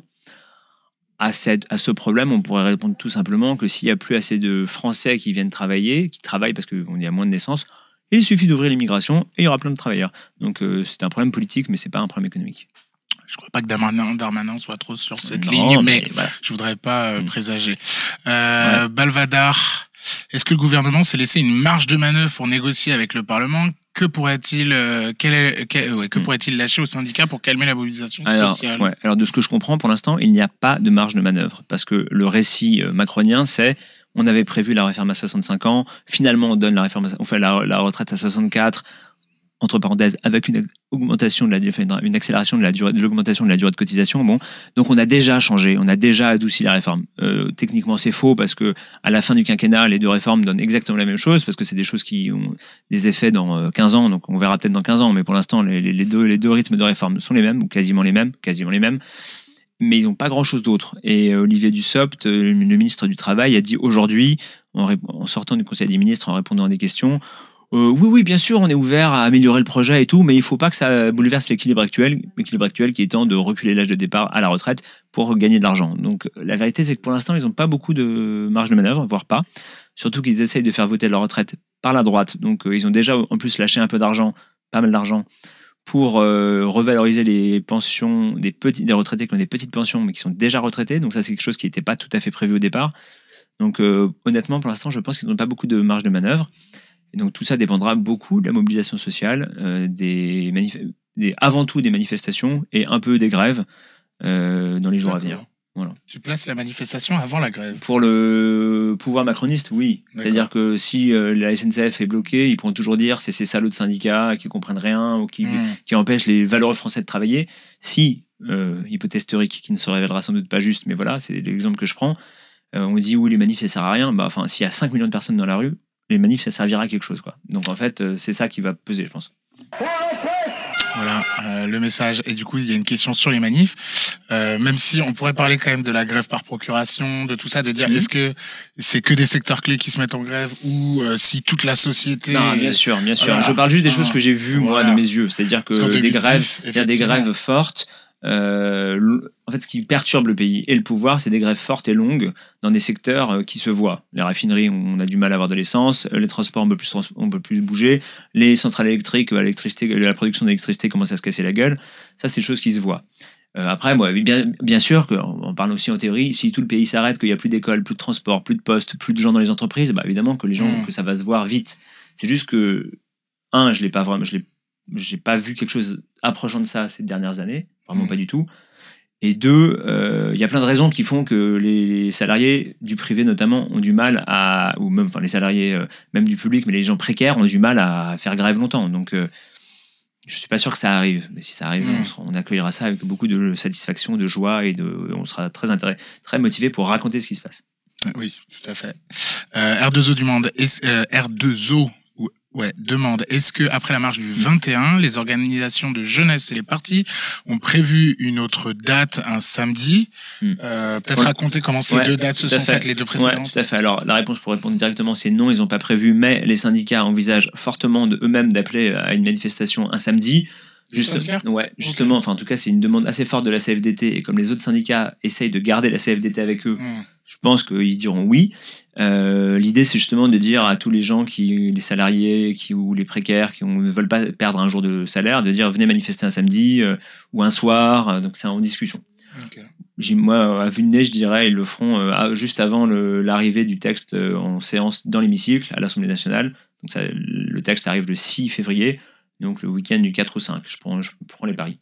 Et c'est exactement la logique qui a prévalu à cette manif de samedi dernier, qui est une manif à deux têtes, on va dire. C'est les organisations de jeunesse qui ont appelé les jeunes à manifester, un peu en soutien des syndicats à côté pour dire qu'ils existaient et tout.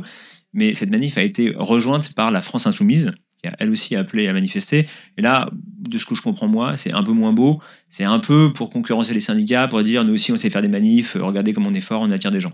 La date n'était pas proposée avant ? C'est les organisations de jeunesse qui l'ont proposé. D'accord. Et donc la France Insoumise s'est collée dessus. D'accord. Voilà.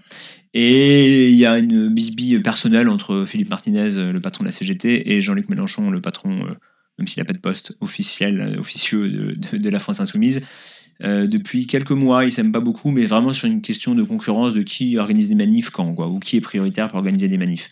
Donc il y a eu une manif samedi, il y a eu 15 000 personnes sans doute à Paris, contre plutôt 80 ou 100 000 personnes le jeudi quand c'était organisé par les syndicats. Voilà.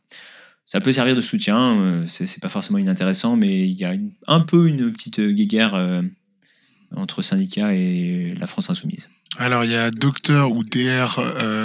J'ai pas compris cette histoire d'invalidité. Alors, grave. expliquer ?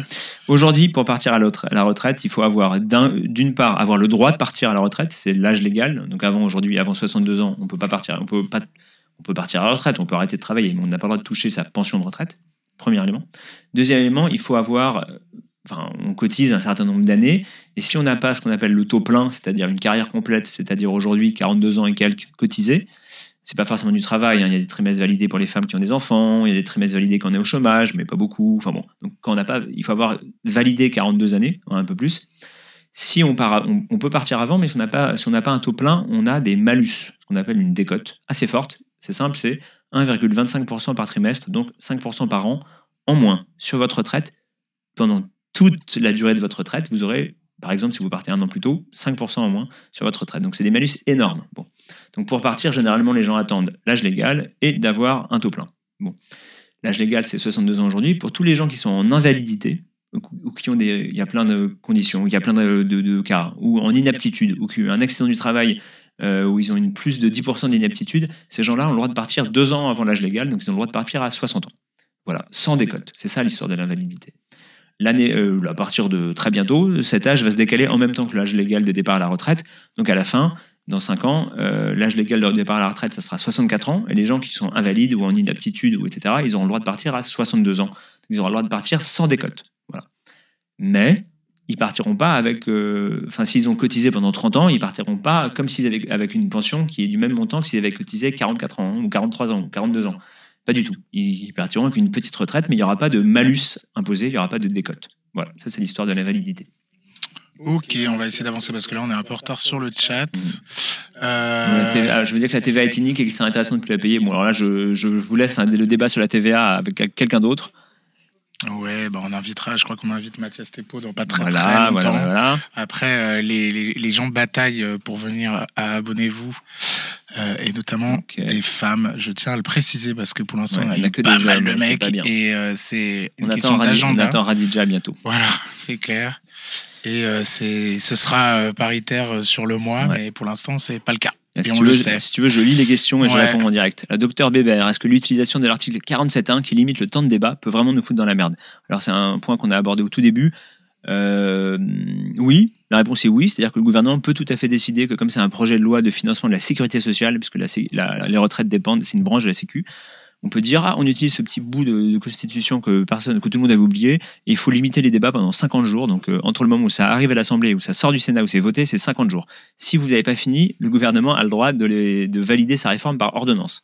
Donc oui, c'est possible. Et comme oui, c'est possible que le gouvernement utilise le 49.3, alors là, c'est carrément, ils font passer un texte sans vote, et si les gens sont contre, si les parlementaires sont contre, il faut faire une motion de censure et dire au gouvernement, je te renverse, pour ne pas que le texte soit validé. C'est tout à fait possible. Mais politiquement, c'est compliqué. Ilyes Ramdani, qui est derrière, qui est encore là, nous me disait tout récemment que l'entourage de Borne et pour la première ministre, ça serait vraiment le pire du pire, quoi. C'est possible, mais ils aimeraient bien faire autrement. Voilà, mais c'est possible. Ensuite, j'ai entendu dire que la réforme va coûter 400 millions d'euros en plus par an. Oui, tout à fait, mais c'est même pas par an. Ça, c'est la première année. C'est-à-dire, à partir de septembre 2023, les gens qui sont nés à partir de septembre 1961 doivent décaler leur départ à la retraite de 3 mois. Le Haut Conseil des finances publiques, qui est un organisme qui doit donner son avis sur toutes ces questions, a dit ça va coûter 400 millions d'euros en plus parce qu'il y aura une revalorisation des petites retraites. Oui, le gouvernement a estimé que la revalorisation des petites retraites des gens qui arrivent à la retraite, ça coûte 1 milliard d'euros par an en année pleine. et que s'il faut rajouter les retraités déjà à la retraite, ça coûtera 1 milliard de plus, donc 2 milliards par an. Mais ils calculent quand même, rassurez-vous, que avec le fait que les gens travaillent plus, que ça ramène plus de cotisations, que ça fasse augmenter la richesse produite, etc., ça va quand même rapporter beaucoup d'argent, ne vous inquiétez pas. Pour les gens qui étaient inquiets. Voilà. Alors ensuite... Répète-t-on que l'on vit plus longtemps alors que l'espérance de vie stagne depuis 2014. Alors en effet, l'espérance de vie stagne pas tout à fait, elle augmente, mais elle augmente lentement. Mais en revanche, ce qui a changé depuis 2014, c'est qu'en 2014, on a voté la réforme Touraine, donc qui augmente la durée de cotisation nécessaire pour partir à taux plein. Et cette augmentation est beaucoup plus rapide que l'augmentation de l'espérance de vie. Donc c'est un argument en effet complètement nul, surtout qu'on peut ajouter que ce qui stagne, c'est l'espérance de vie en bonne santé. En bonne santé, c'est-à-dire sans incapacité, ça stagne. Et bien évidemment, malheureusement, les inégalités sont énormes dans ce domaine. En gros, moins vous êtes qualifié, plus vous avez de chances de mourir jeune et plus vous avez de chances d'avoir une retraite où vous êtes de plus en plus malade et en incapacité. Donc c'est très très inégalitaire. Et la question, c'est pourquoi est-ce qu'on dit ça ? Parce que les gens qui n'ont pas travaillé reprennent les mêmes arguments qu'il y a 10 ans, mais en fait, c'est plus des bons arguments. Voilà. D'ailleurs, ça fait partie des éléments de Michael Zemmour absolument dans sa vidéo qui s'appelle « Un économiste répond au gouvernement », qui a été vue par presque 400 000 personnes. Allez la voir, c'est très bien. Et c'est en accès libre sur notre chaîne YouTube. Alors, tac, on en était là. Ouais, donc ça, c'est bon. Syndicats. Selon vous, les syndicats sont-ils gagnants en termes d'adhésion ou de soutien dans ces périodes de contestation sociale, ou sont-ils perçus comme peu efficaces ? Bonne question que se posent également les syndicats.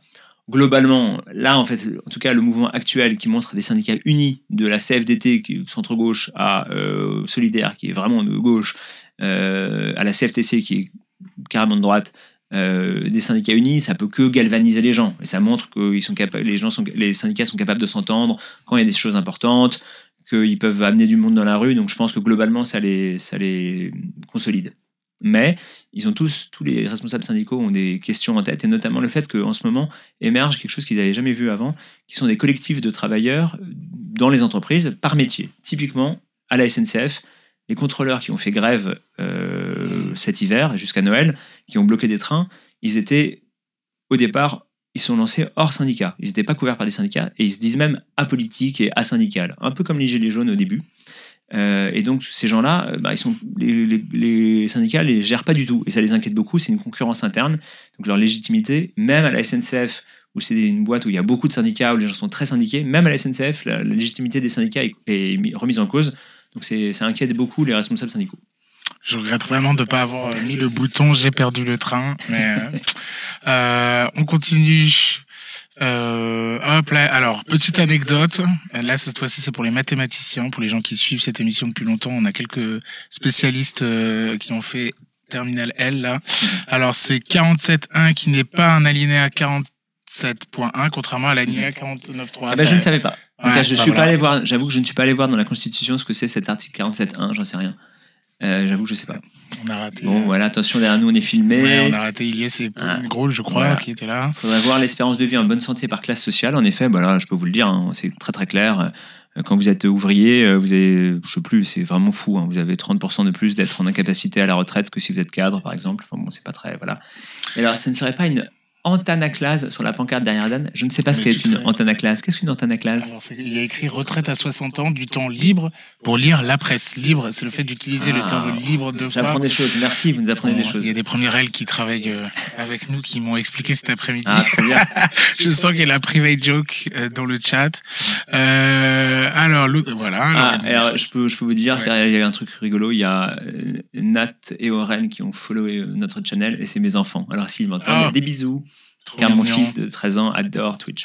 Ouais, voilà. Et j'ai pas salué tout le monde, mais Bolché Geek, on a Jonathan, Doxa, tout le monde, bienvenue. Je rappelle que on ne prend pas de sub ici, on ne veut pas donner d'argent à Jeff Bezos, mais par contre il y a un abonnement gratuit pour un mois à Mediapart qui n'est pas renouvelable, qui ne se renouvelle pas automatiquement et pour lequel vous n'avez même pas besoin de mettre votre carte bleue. Donc si vous n'êtes pas encore abonné à Mediapart, n'hésitez pas, c'est juste en dessous, vous l'avez entendu plein de fois, et merci encore à Jade qui nous met ça dans le chat, comme ça vous avez qu'à cliquer et normalement cette fois-ci ça marche. Il y a plein de gens qui nous expliquent l'antanaclase. C'est une anecdote qui date de la dernière vidéo du député LFI Hugo Bernalicis.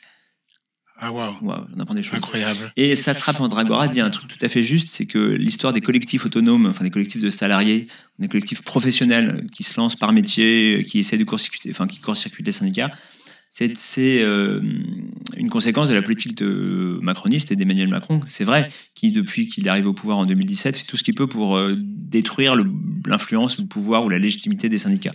Tout à fait vrai. Il y a une nouvelle abonnée qui s'appelle Faiza Zer. On ne sait pas qui c'est. Faiza Zerwala, Faiza Zerwal. Qui dit la première aile n'existe plus. Voyons, heureusement, nous avons des journalistes qui traitent de l'éducation nationale dans Mediapart. Abonnez-vous. Ah non, oh là là, oui, bon, laisse tomber. Qu'est-ce qu'il y a ? Non, mais bon, bref. L'anecdote de Bernalicis, c'était pas les Antanaclas, c'était l'histoire des tirets et des points pour les alinéas. Ah, merci. Ah, d'accord, ok. Alors, les grévistes risquent-ils quelque chose ? Ah, très bonne question. R2O, les grévistes risquent-ils quelque chose quand ils coupent l'électricité aux macronistes ? Alors oui, tout à fait, c'est complètement illégal. Voilà. C'est assez simple. Donc oui, si on arrive à trouver qui a fait ça, ils peuvent tout à fait être poursuivis par la justice et je pense que ça ne manquera pas d'arriver si les agents sont identifiés. Alors donc cette idée, c'est notamment la CGT Énergie qui la porte, et donc son secrétaire général qui s'appelle Sébastien Ménéplier, qui a lancé cette idée en gros de couper l'électricité au soutien de la réforme. Il avait dit ça devant un petit groupe de journalistes dont faisait partie Radija Zerwali, ma collègue. Et donc ce matin, j'ai vu qu'il en a reparlé en disant c'est illégal, mais on l'assume moralement. Ok, voilà. Mais c'est comme l'histoire qu'on dit. Blablabla. L'argument qui est souvent dit aux grévistes, notamment des transports, de la RATP, les traminots, etc. On leur dit vous devriez faire les tourniquets ouverts. Or ça également, c'est interdit en France, illégal. Tout à fait. Et par exemple, les contrôleurs de train n'ont pas le droit de ne pas contrôler. Il faut qu'ils s'arrêtent de travailler, mais ils n'ont pas le droit d'entrer dans les trains et de faire rentrer tout le monde. C'est pareil. C'est complètement illégal. Donc après, chacun fait ce qu'il veut avec la légalité, mais bon là, la CGT l'assume d'ailleurs, c'est rare. C'est quand même globalement compliqué pour un syndicat qui est une structure organisée, qui a des adhérents, qui essaie de défendre ses adhérents, de les pousser à faire des choses illégales. On peut dire, on pourrait faire ça, mais c'est illégal. Mais voilà, et donc ça, c'est Ménéplier qui a dit ça, mais même Philippe Martinez, le patron de la CGT, lui, il a dit, pourquoi pas, on pourrait aller couper l'électricité dans les résidences des riches, enfin des millionnaires, je crois qu'il a dit ça. Bon, pour l'instant, c'est quand même globalement de la fanfanterie. Je ne sais pas s'il le ferait. C'est le rapport de force passe aussi par. Tout à fait. Non, mais... Et voilà. Que par ailleurs, la question aussi de la grève est de vous bloquer le pays parce que à Mediapart, vous l'entendrez assez peu. On fait peu de micro-trottoirs devant les trains qui partent, mais la question. Tout à fait. Non, et puis Somme Lunard dit l'argument classique, qui est le vrai argument. Hein. Si on avait attendu que la grève soit légale pour faire grève, il n'aurait pas de droit de grève. Je dis pas qu'il faut pas le faire ou que les gens ne le font pas. Je dis juste que pour les syndicats, c'est pas simple d'assumer, d'appeler à faire des choses illégales parce qu'ils savent qu'ils mettent en danger leurs adhérents. Voilà, c'est ça que je disais. Que ce soit, enfin moi je critique pas particulièrement, enfin ça dépend ce que c'est, si c'est une coupure symbolique, pourquoi pas. En plus, ça fait beaucoup parler, donc c'est le but est atteint, hein, ça fait beaucoup parler, voilà. Mais par exemple les syndicats de l'énergie font aussi autre chose, ils ont annoncé que par exemple pour les boulangers, ils allaient les passer en tarif heure creuse, des choses comme ça. C'est tout aussi illégal, mais alors là ça fait moins parler parce que c'est moins choquant et tout le monde est content. Donc, voilà. Que Martinez va jeter de la soupe sur un portrait de Macron dans une mairie. On peut tout imaginer. Voilà, et Arnaud Malforme dit que Martinez justement disait récemment que ça se termine au tribunal ces histoires. C'est vrai. Après, si c'est des amendes, un syndicat peut tout à fait assumer de payer les amendes pour ses agents, pour ses syndiqués qui ont fait des choses illégales. Pourquoi pas ? Alors, merci à Rhys Chevan, je sais toujours pas comment le prononcer. Très cool le concept d'avoir une journaliste qui répond aux questions. Et merci à vous d'être là parce que sinon on aurait l'air bête. Involu qui nous dit j'ai fait première S et 47-1, ça fait 46. Bravo. Bien vu, bravo. J'ai même, je crois, un petit son, mais ça marche moins bien si je le fais pas. Attends. Voilà, les applaudissements. Peu cher. Alors, il y a des Marseillais, mais parfois il y a des actions de péage gratuit. Ça, c'est quoi ? C'était les barrières levées des gilets jaunes, probablement des autoroutes gratuites, je pense. Oui. Alors oui, tout à fait. Ça, c'est pas les salariés eux-mêmes. Non, c'est pas les salariés, c'est les gilets jaunes qui sont allés bloquer en gros, ils ont ouvert les barrières en disant allez-y, passez. Après, tout ça, c'est pareil, hein, c'est une question de rapport de force, même pour la justice. C'est-à-dire que si vous êtes beaucoup, très nombreux, dans un mouvement très soutenu, globalement, les policiers iront moins vous chercher, la justice ira moins vous condamner, mais ça arrive quand même. Hein. Ouais, c'est comme bloquer un lycée. Hein. Tout à fait. techniquement pas autorisé par le règlement. Exactement. Et pourtant, beaucoup de gens l'ont fait, je crois savoir. Tout à fait. Un syndicat est-il comme une entreprise non pénalement responsable? Alors, l'entreprise est pénalement responsable, chers amis. C'est une personne morale. Donc, d'ailleurs, les entreprises sont condamnées très régulièrement et on en parle hyper régulièrement. Moi, j'ai une petite tendresse particulière pour les jugements de prud'homme où les salariés font condamner les entreprises pour plein de raisons. Heureusement qu'elles sont pénalement responsables. Et donc, les syndicats sont pénalement responsables, oui. Mais la question, c'est qu'il faut identifier l'auteur des faits. Donc, c'est pas la CGT qui est responsable. C'est monsieur machin, syndiqué CGT éventuellement, qui a fait l'acte de couper le courant, ou voilà, des choses comme ça. Donc, c'est pas facile à prouver quand même. Alors celui-là, on l'avait lu. Hop, ils ont des groupes électrogènes, ok. On revient sur la question des gens en invalidité. Donc, les gens en invalidité partent à 62 ans et non à 60 comme dit précédemment. Absolument, je me suis trompé, je m'excuse. Je suis concerné, absolument. Alors là, c'est vrai que c'est de ma faute. Ce que peuvent faire les gens qui sont en invalidité aujourd'hui, c'est partir à 62 ans comme tous les autres, mais ils partent à taux plein, même s'ils n'ont pas cotisé entièrement. J'ai dit une grosse bêtise, je m'en excuse, la Véronaise, vous avez raison. Et donc pour ces gens, donc ils ne partent pas à 60 ans aujourd'hui, donc ils continueront à partir à 62 ans. Donc en effet, il n'y a pas d'amélioration pour eux, mais ça s'aggrave moins que pour les autres. Ouais. Je m'excuse pour cette grosse erreur. C'était le moins pire que le pire. Tout à fait. Hop. Les agents. Non. Dernière question, peut-être rigolote. Ouais. Alliance, dans la manif de jeudi, on en pense quoi? Donc Alliance, c'est le syndicat de policiers qui est vraiment de droite, voire d'extrême droite, qui est dans les manifestations parce qu'ils dépendent de la CFE-CGC, le syndicat des cadres, qui appelle à manifester, donc ils manifestent. En 2019 aussi, ils avaient manifesté. On en pense quoi? On pense que c'est rigolo comme symbole, on va dire, parce que ça montre que toute la société est touchée. Je suis allé voir le cortège de ces policiers, c'était quand même à Paris, ils étaient pas très nombreux, mais quand même, ils étaient là. Bon, ils ont un peu de mal à répondre aux questions, et encore plus aux questions de Mediapart, hein, donc on n'a pas trop réussi à les faire parler.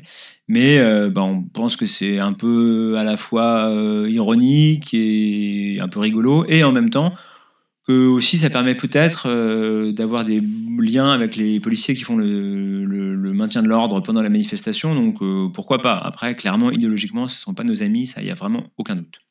Et sur toute la société est mobilisée. J'avais entendu parler d'une tribune écologiste là-dessus. Est-ce que tu as des infos? Est-ce que ça va se faire ou pas sur le lien entre... Non. Je n'ai pas d'infos. Donc oui, okay. On a écrit d'ailleurs un article pour dire que les militants de la génération climat, en gros, Lucie Delaporte les a interrogés. Ils poussent à aller manifester aussi. Parce que pour eux, en gros, ce système de retraite, c'est le monde néolibéral qui nous met dans la merde d'un point de vue écologique, donc il n'y a pas de raison de l'approuver. Voilà. Alors, je reprends une question au vol. Les policiers ont déjà une retraite préférentielle. Alors oui, mais c'est pas vraiment une retraite préférentielle, c'est ce qu'on appelle la catégorie active. C'est la même que pour les pompiers, c'est la même que pour les éboueurs, c'est la même que pour une partie des infirmières, mais toute petite aujourd'hui. Mais par exemple, c'est la même règle que pour les éboueurs. Ils peuvent partir en avance parce qu'on considère que leur métier est usant, très fatigant, et c'est la même que pour les pompiers. Donc oui, ils ont une règle préférentielle, mais eux aussi, ils décalent de 2 ans. Ils auront 2 ans de décalage de leur âge de départ, donc ça sera toujours préférentiel, mais ils vont quand même travailler plus. Voilà. Okay. Et si on est contre cette règle pour les policiers, on est contre cette règle pour les éboueurs, donc je ne sais pas trop quoi en dire. Très bien. Le fait que la manif à Paris s'est moins fait réprimer que d'autres manifs, c'est car l'allemand est parti, oui ou non? Vrai Question ou faux? Difficile, on verra ça plus tard. Le préfet de police en effet a changé, c'est plus... c'est quoi son prénom? L'allemand, je sais plus, j'ai oublié son prénom. Didier l'allemand, qui était particulièrement répressif. C'est Laurent Nunez, qui est un ancien... c'est un militant RPR, UMP, et c'est un ancien ministre adjoint de l'Intérieur. Mais c'est un gars c'est un homme qui, selon les avis généraux, est intelligent et plutôt ouvert à la discussion. Donc cette manifestation s'est plutôt bien passée, même si vous avez peut-être vu qu'un photographe s'est fait bastonner par un coup de matraque au mauvais endroit. Il a dû être séparé d'un de ses testicules et il a porté plainte parce qu'évidemment c'est une violence policière. Mais il n'y en a pas eu énormément. En effet, la police à Paris s'est plutôt tenue. Faut voir ce que ça donne les autres semaines. Je rappelle, parce qu'on a tout le monde oublié, mais qu'au début du quinquennat d'Emmanuel Macron, pendant peut-être la première année et demie, à ces jours de décembre des Gilets jaunes décembre 2018, où c'était très violent, jusque-là, le maintien de l'ordre était plus calme que la fin du quinquennat Hollande, où avec les manifs sur la loi travail, la répression était très forte. Et là, c'était pas l'allemand qui était en place, donc ça dépend des préfets, mais pas seulement. Alors, les agents de sécu, voilà, tac. Étiez-vous invité par Macron 48 heures avant la manif pour les éléments de langage végétariste? Non, pas du tout. Alors là, il y a eu quelques. Donc j'ai déjà parlé un peu plus tôt de tous les journalistes spécialisés en général sont conviés à ce qu'on appelle un brief ou un briefing off, parce qu'on cite personne directement, on cite le cabinet, Matignon, le ministère du Travail, mais on cite pas des gens. Ça, en général, c'est une fois que les annonces sont faites, ils font le service après-vente, ils font venir les journalistes spécialisés, ou bien on fait ça en ce moment depuis très longtemps, depuis le Covid, par conférence téléphonique. Ils font le service après-vente des mesures, ils détaillent, ils donnent des points de précision, ce qui est très utile parce que bon, un discours d'une demi-heure pour des mesures aussi techniques et qu'on a des questions techniques, c'est pas facile. Donc ça, c'est pas mal. En revanche, ce qu'a fait Emmanuel Macron, ce qui est assez intéressant, je crois que j'avais jamais vu ça. Juste avant la manif, non, juste après la manif, je crois bien, il a fait venir quelques éditorialistes du Monde, des Échos, sans doute un peu de la télé, et il a eu une discussion à bâton rompu avec eux où il a fait passer des messages, mais c'était off, c'est-à-dire qu'on n'avait pas le droit de citer Emmanuel Macron. Donc on a eu une floraison d'articles au même moment. Emmanuel Macron ne cède pas face à la rue, lui il pense que ce qui compte c'est le combat politique ou je sais pas quoi. Il n'y avait pas de citation, c'était comme ça, comme si quelqu'un avait dit à quelqu'un oui, Macron m'a dit ça, voilà. Il l'a fait avant la manif? Je crois que c'était juste après la manif, mais je peux me tromper. Parce qu'il était en Espagne, c'est ça? Il était en Espagne le jour de la manif, donc je crois que c'était le lendemain. Ok. Voilà. Oh, regardez, il y a Justine Brabant qui est une collègue que je connais depuis très longtemps qui dit du bien de moi, mais c'est juste parce que je la paye, ne vous inquiétez pas. Et vraiment, Justine, c'est vraiment extrêmement sympa. Ça me permet de raconter mon anecdote favorite que tu détestes. La première fois que j'ai rencontré Justine, elle avait 19 ans, elle sortait tout juste du bac, elle était en première année d'études, elle est venue faire un stage à Arrêt-sur-Image, elle était très très forte. Voilà, Justine. Et du coup, tu es la bienvenue, Justine, pour répondre à ce clash de Mediapart. Donc, tu es la bienvenue à Abonnez-vous. Ensuite, il y a Didier. Oui, c'était le moment où tu cherchais le nom de Didier Lallemand. Ce n'est pas une nouvelle tempête. Ce n'est pas comme Gérard qui a traversé la France. Alors, sauf que les éboueurs, oui, c'est vrai, les éboueurs ne participent pas à la répression des manifestations. Certes, mais bon. C'est vrai. Darmanin était en Espagne, c'est vrai. Comme tout le gouvernement sauf Dussopt. Parce qu'ils avaient prévu de célébrer l'amitié depuis longtemps. L'amitié franco-espagnole, c'est vrai que la date était prévue depuis longtemps. Par contre, ils n'ont pas jugé, enfin, Emmanuel Macron n'a pas jugé bon d'annuler cet événement parce que bon, fallait quand même pas montrer que la manif avait beaucoup d'importance à leurs yeux. Et pourtant, elle en a eu. Peut-être grâce au service de sécurité des syndicats. Oui, c'était sûr. Pourquoi ça s'est bien passé? Ou alors pourquoi on peut rajouter un élément que j'ai pas donné, qui est que ces dernières années, quand ça a dégénéré tout de suite, c'est parce qu'il y avait des affrontements entre certains manifestants, une tête de cortège, des membres du Black Bloc et les policiers et les gendarmes, les forces de sécurité. Manifestement, le Black Bloc a changé sa stratégie. Au lieu de se montrer tout de suite et d'être assez chaud devant le cortège officiel avant que ça parte, ils apparaissent en cours de route. Donc ce qui permet à la manif de s'élancer, quoi. Et là, la manif a bloqué pendant presque une heure au moment où des gens sont sortis en Black Bloc, ont commencé à attaquer un peu les policiers et les gendarmes, mais bon, c'était quand même assez limité, mais ça a quand même en effet bloqué la manif pendant une heure. À quand une interview de Black Bloc sur Mediapart? Je crois qu'on l'avait fait. Christophe Guegnot avait interrogé le mouvement, je sais plus, antifasciste Paris banlieue ou je sais plus lequel. Mais comme ils veulent pas parler, comme ils parlent au nom de personne, il n'y a pas d'individu qui parle, donc il faut négocier des réponses groupées, c'est pas évident. Yes. Voilà. Alors, là je suis revenu. Les prud'hommes, c'est pas pénal, il a raison, j'ai dit, oh là là, je dis beaucoup de bêtises, j'ai dit que les entreprises étaient responsables pénalement parce qu'elles allaient au prud'homme. Alors les prud'hommes, c'est pas pénal, c'est du droit privé, mais en revanche, pénalement, par exemple, Deliveroo a été condamné pour utilisation abusive de salariés soi-disant indépendants, et ça c'était pénal. Voilà, donc les entreprises sont responsables pénalement. Hop. Bon, après on passe dans les blagues internes sur Justine Dan qui est le Parc Castor. Merci Faiza. Ça doit être Dussopt. Dussopt, c'est une histoire de corruption aux fesses. Alors, Mediapart, tu dois pouvoir retrouver ça. Mediapart a sorti le fait que le maire d'Annonay, Olivier Dussopt, au moment, on va pas dire en échange, au moment où il négociait un contrat d'eau avec je ne sais plus quelle grosse entreprise, tu dois taper Dussopt, l'art des affaires. Voilà, en mise sous enquête judiciaire. 11 juin 2020. Voilà. En juin 2020, le parquet national financier a ouvert une enquête préliminaire pour corruption et prise illégale d'intérêt suite aux révélations de Mediapart, qui est qu'en 2017, il s'était fait offrir des œuvres d'art, il me semble des lithographies de Gérard Garouste, le peintre, par un dirigeant de la SOR, qui est une des grosses structures qui gère les eaux des communes, au moment où il était en affaire avec la municipalité d'Annonay, que Olivier Dussopt dirigeait alors. Absolument. Il faut savoir que depuis que nous avons sorti cet article, Olivier Dussopt ne répond plus à Mediapart. Voilà. Fun fact. Bon, moi, je suis mort de rire parce qu'il y a Kikou Yves qui a eu du mal à écrire ce nom. Dussopt. Voilà. Dissous. L'autocorrect, c'est compliqué. Et merci, encore une fois, à Thierry Larigot. Voilà, le premier article s'appelait L'art des affaires du ministre Dussopt. Et ensuite, on a enchaîné en disant qu'il y avait une enquête ouverte. Pas de nouvelles à ma connaissance depuis. Eh bien, très bien. Je suis mort de rire. Ce n'est pas un AVC. Très bien.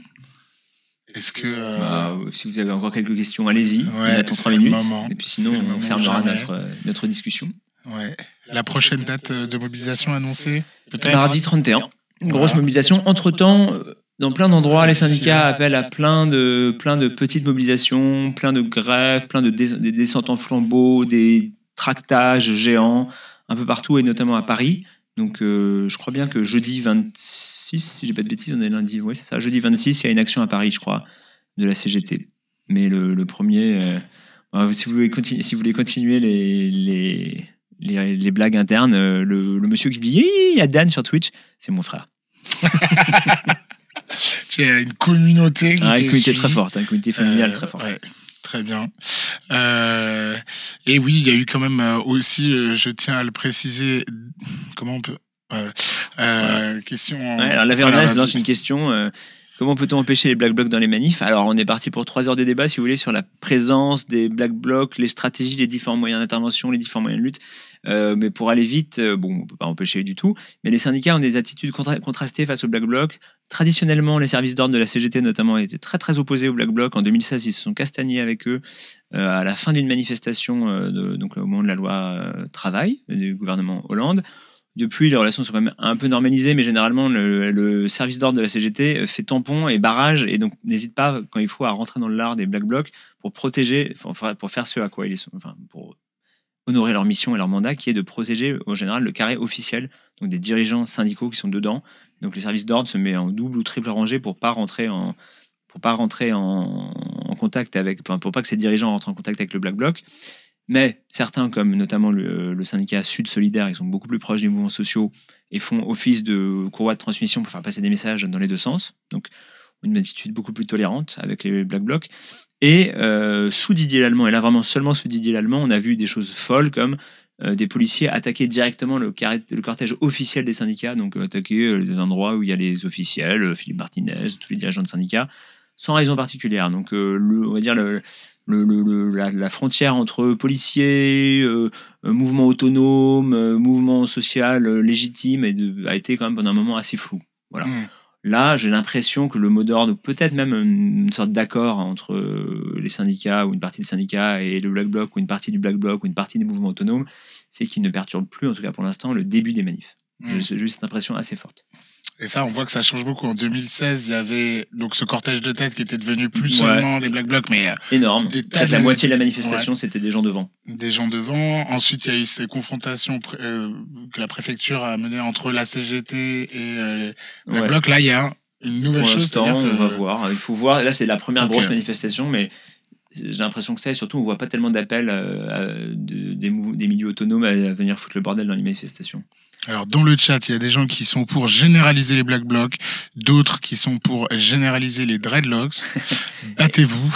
Voilà. Et il y a une vraie question sur c'est quoi l'affiche rouge et blanche. Alors là, Tariq, c'est pour toi. Ah, mais non, mais j'en parle après, t'inquiète pas. C'est un spoil, mais j'en parle juste après, quand je t'aurai libéré, parce que je crois que tes enfants peuvent parler dans le chat. Voilà, pour te dire, si tu veux que je revienne, il faut que tu fasses un message. Effectivement, les journalistes ont une vie après le travail. Il y a des enfants et une femme qui gère les enfants quand on n'est pas là, donc on essaie de pas lui mettre trop de choses sur le dos. Tout à fait. On va pas tarder à s'arrêter. Je regarde la suite. Breakfast and Cigarettes, c'est Anna Ferrer.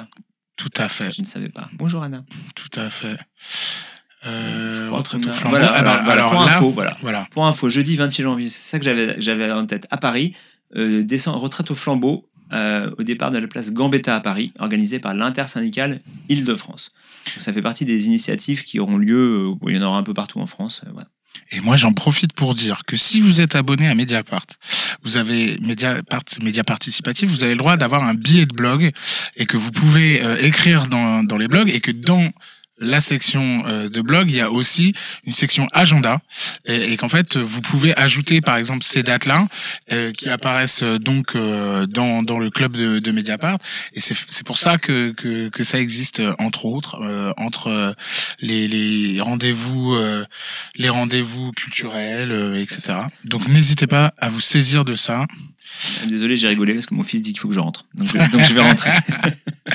Oh, c'est si mignon.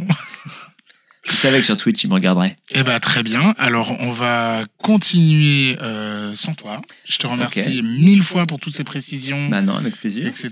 Et merci à tous. Donc, je dis au revoir et puis à bientôt. Et abonnez-vous, bien sûr. Et à bientôt. Merci, Tariq. De rien. Et moi, je reste un peu avec vous quand même. C'est si mignon. Je m'en remets pas. Les gens te disent merci, Dan. Tout le monde te dit merci. Et donc, continuez à le lire. Je vais couper le micro. Voilà. Moi, je suis bourrin, jeu des blanches.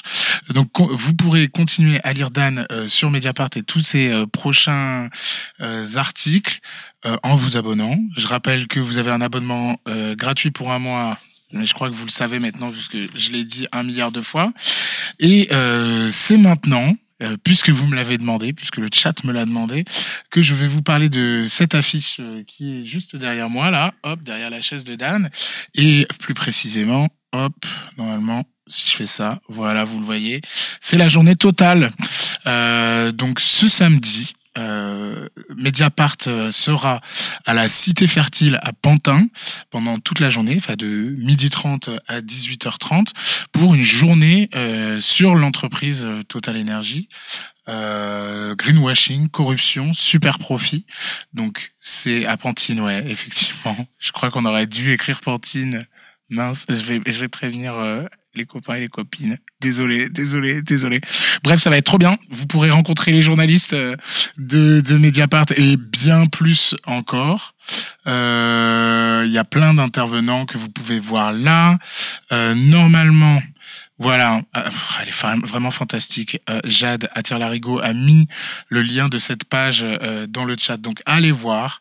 Vous n'avez pas, vous pouvez vous inscrire, il me semble. Voilà, il y a un endroit où on peut s'inscrire ici pour recevoir le rappel à J-1 plus toutes les informations, etc.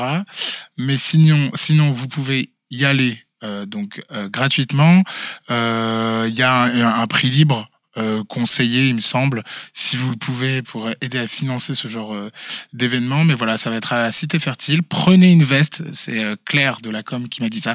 N'oubliez pas de prendre une écharpe et une veste parce qu'il va faire un peu froid, même si il y a une grande partie des tables rondes, enfin les tables rondes seront à l'intérieur, quoi. Mais voilà, il fait froid en ce moment à Pantine. J'arrive pas.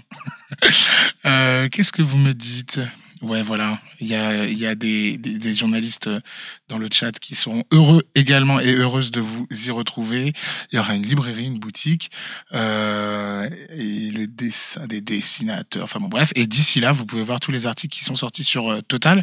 Et tout à l'heure, Michael Correa, qu'on avait reçu sur cette émission Twitch, m'a dit de vous dire que ce ne sera pas complètement déconnecté de l'actualité, car il y aura des syndicalistes qui sont sur place. Ça parlera un peu aussi des retraites. Donc voilà, je sais pas s'il me l'a dit pour que je vous en parle, mais en tout cas, on est assez fiers de ce rendez-vous et on espère vous y rencontrer. Qu'est-ce que je devais dire de plus ? Allez, on va bientôt s'arrêter. La prochaine chose que j'ai à dire, c'est féliciter les équipes de Mediapart parce que le film Media Crash a reçu ce samedi 21 le prix de l'éthique de l'association anticorruption Anticor lors de sa 15e cérémonie des prix éthiques. Donc bravo à elle et à eux pour ce prix. Et il y a quelqu'un d'autre qui a reçu un prix lors de cette cérémonie et qui le doit un petit peu à Mediapart. C'est Laurent Wauquiez pour le prix de la casserole sur les fameux dîners fastueux, les banquets où c'était, je crois, 1100 € par personne. Là, on parle pas des retraites, on parle pas en mois, on parle d'un dîner un soir à 1100 € d'argent public pour les convives. Donc, il a gagné la casserole du comment on appelle ça, la cérémonie de Anticorps. Donc voilà, c'était une enquête, on s'en rappelle, de Sarah Berthe, Valentine Auberti et Antoine Rouget. Donc voilà, de rien, Laurent Wauquiez, c'est un peu grâce à nous. Voilà. Pour les gens qui ne peuvent pas venir à Pantine, est-ce que ce sera enregistré ? Je ne sais pas. Peut-être que les personnes qui sont dans le chat et qui travaillent à Mediapart et qui le savent peuvent le dire, mais en général, il y a quand même des captations des événements. Je pense aux derniers événements qu'on avait fait, notamment à... comment ça s'appelle, au 104, oui, ce le sera, super. Donc pour les gens qui sont un peu plus loin, vous pourrez suivre ça après sur Mediapart. Et je sais pas si on a le droit de le dire, mais il y a les 15 ans de Mediapart qui arrivent et voilà, vous aurez 2-3 surprises bientôt. Merci à tout le monde pour toutes ces questions et cette discussion passionnante avec Dan qui a répondu à beaucoup de questions. On retrouve Anna. Hop. Ciao. Salut. On retrouve Anna la semaine prochaine avec Gaëtan Lefebvre qui est donc, comme on dit, community manager, donc qui s'occupe des réseaux sociaux de Mediapart pour parler de Mastodon, pour parler de faut-il quitter Twitch, non, pardon, le lapsus, incroyable, faut-il quitter Twitter, mais par ailleurs probablement également de Twitch, et de savoir comment un journal indépendant fait pour être sur des plateformes qui ne le sont pas, Twitter, YouTube, Twitch, etc. Et voilà, donc retrouvez-les la semaine prochaine. Et j'ai tout dit, je crois, donc ça va être le moment de vous souhaiter une excellente soirée. Hop. Et puis de vous dire à la semaine prochaine. D'ici là, abonnez-vous et au revoir tout le monde. Ouais, Edoui arrive bientôt, je vois encore vos trucs. Et Edoui, il arrivera, vous inquiétez pas. On a bien... Alors, est-ce qu'on ferait pas un petit raid ? On va regarder. Qui est-ce qu'on pourrait raider ? Qui est en ligne ? Alors, est-ce que tu t'en charges ou pas ? Hop.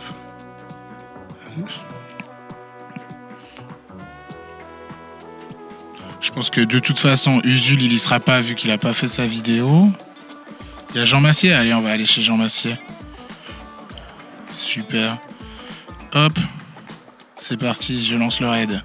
L'emploi des seniors, etc.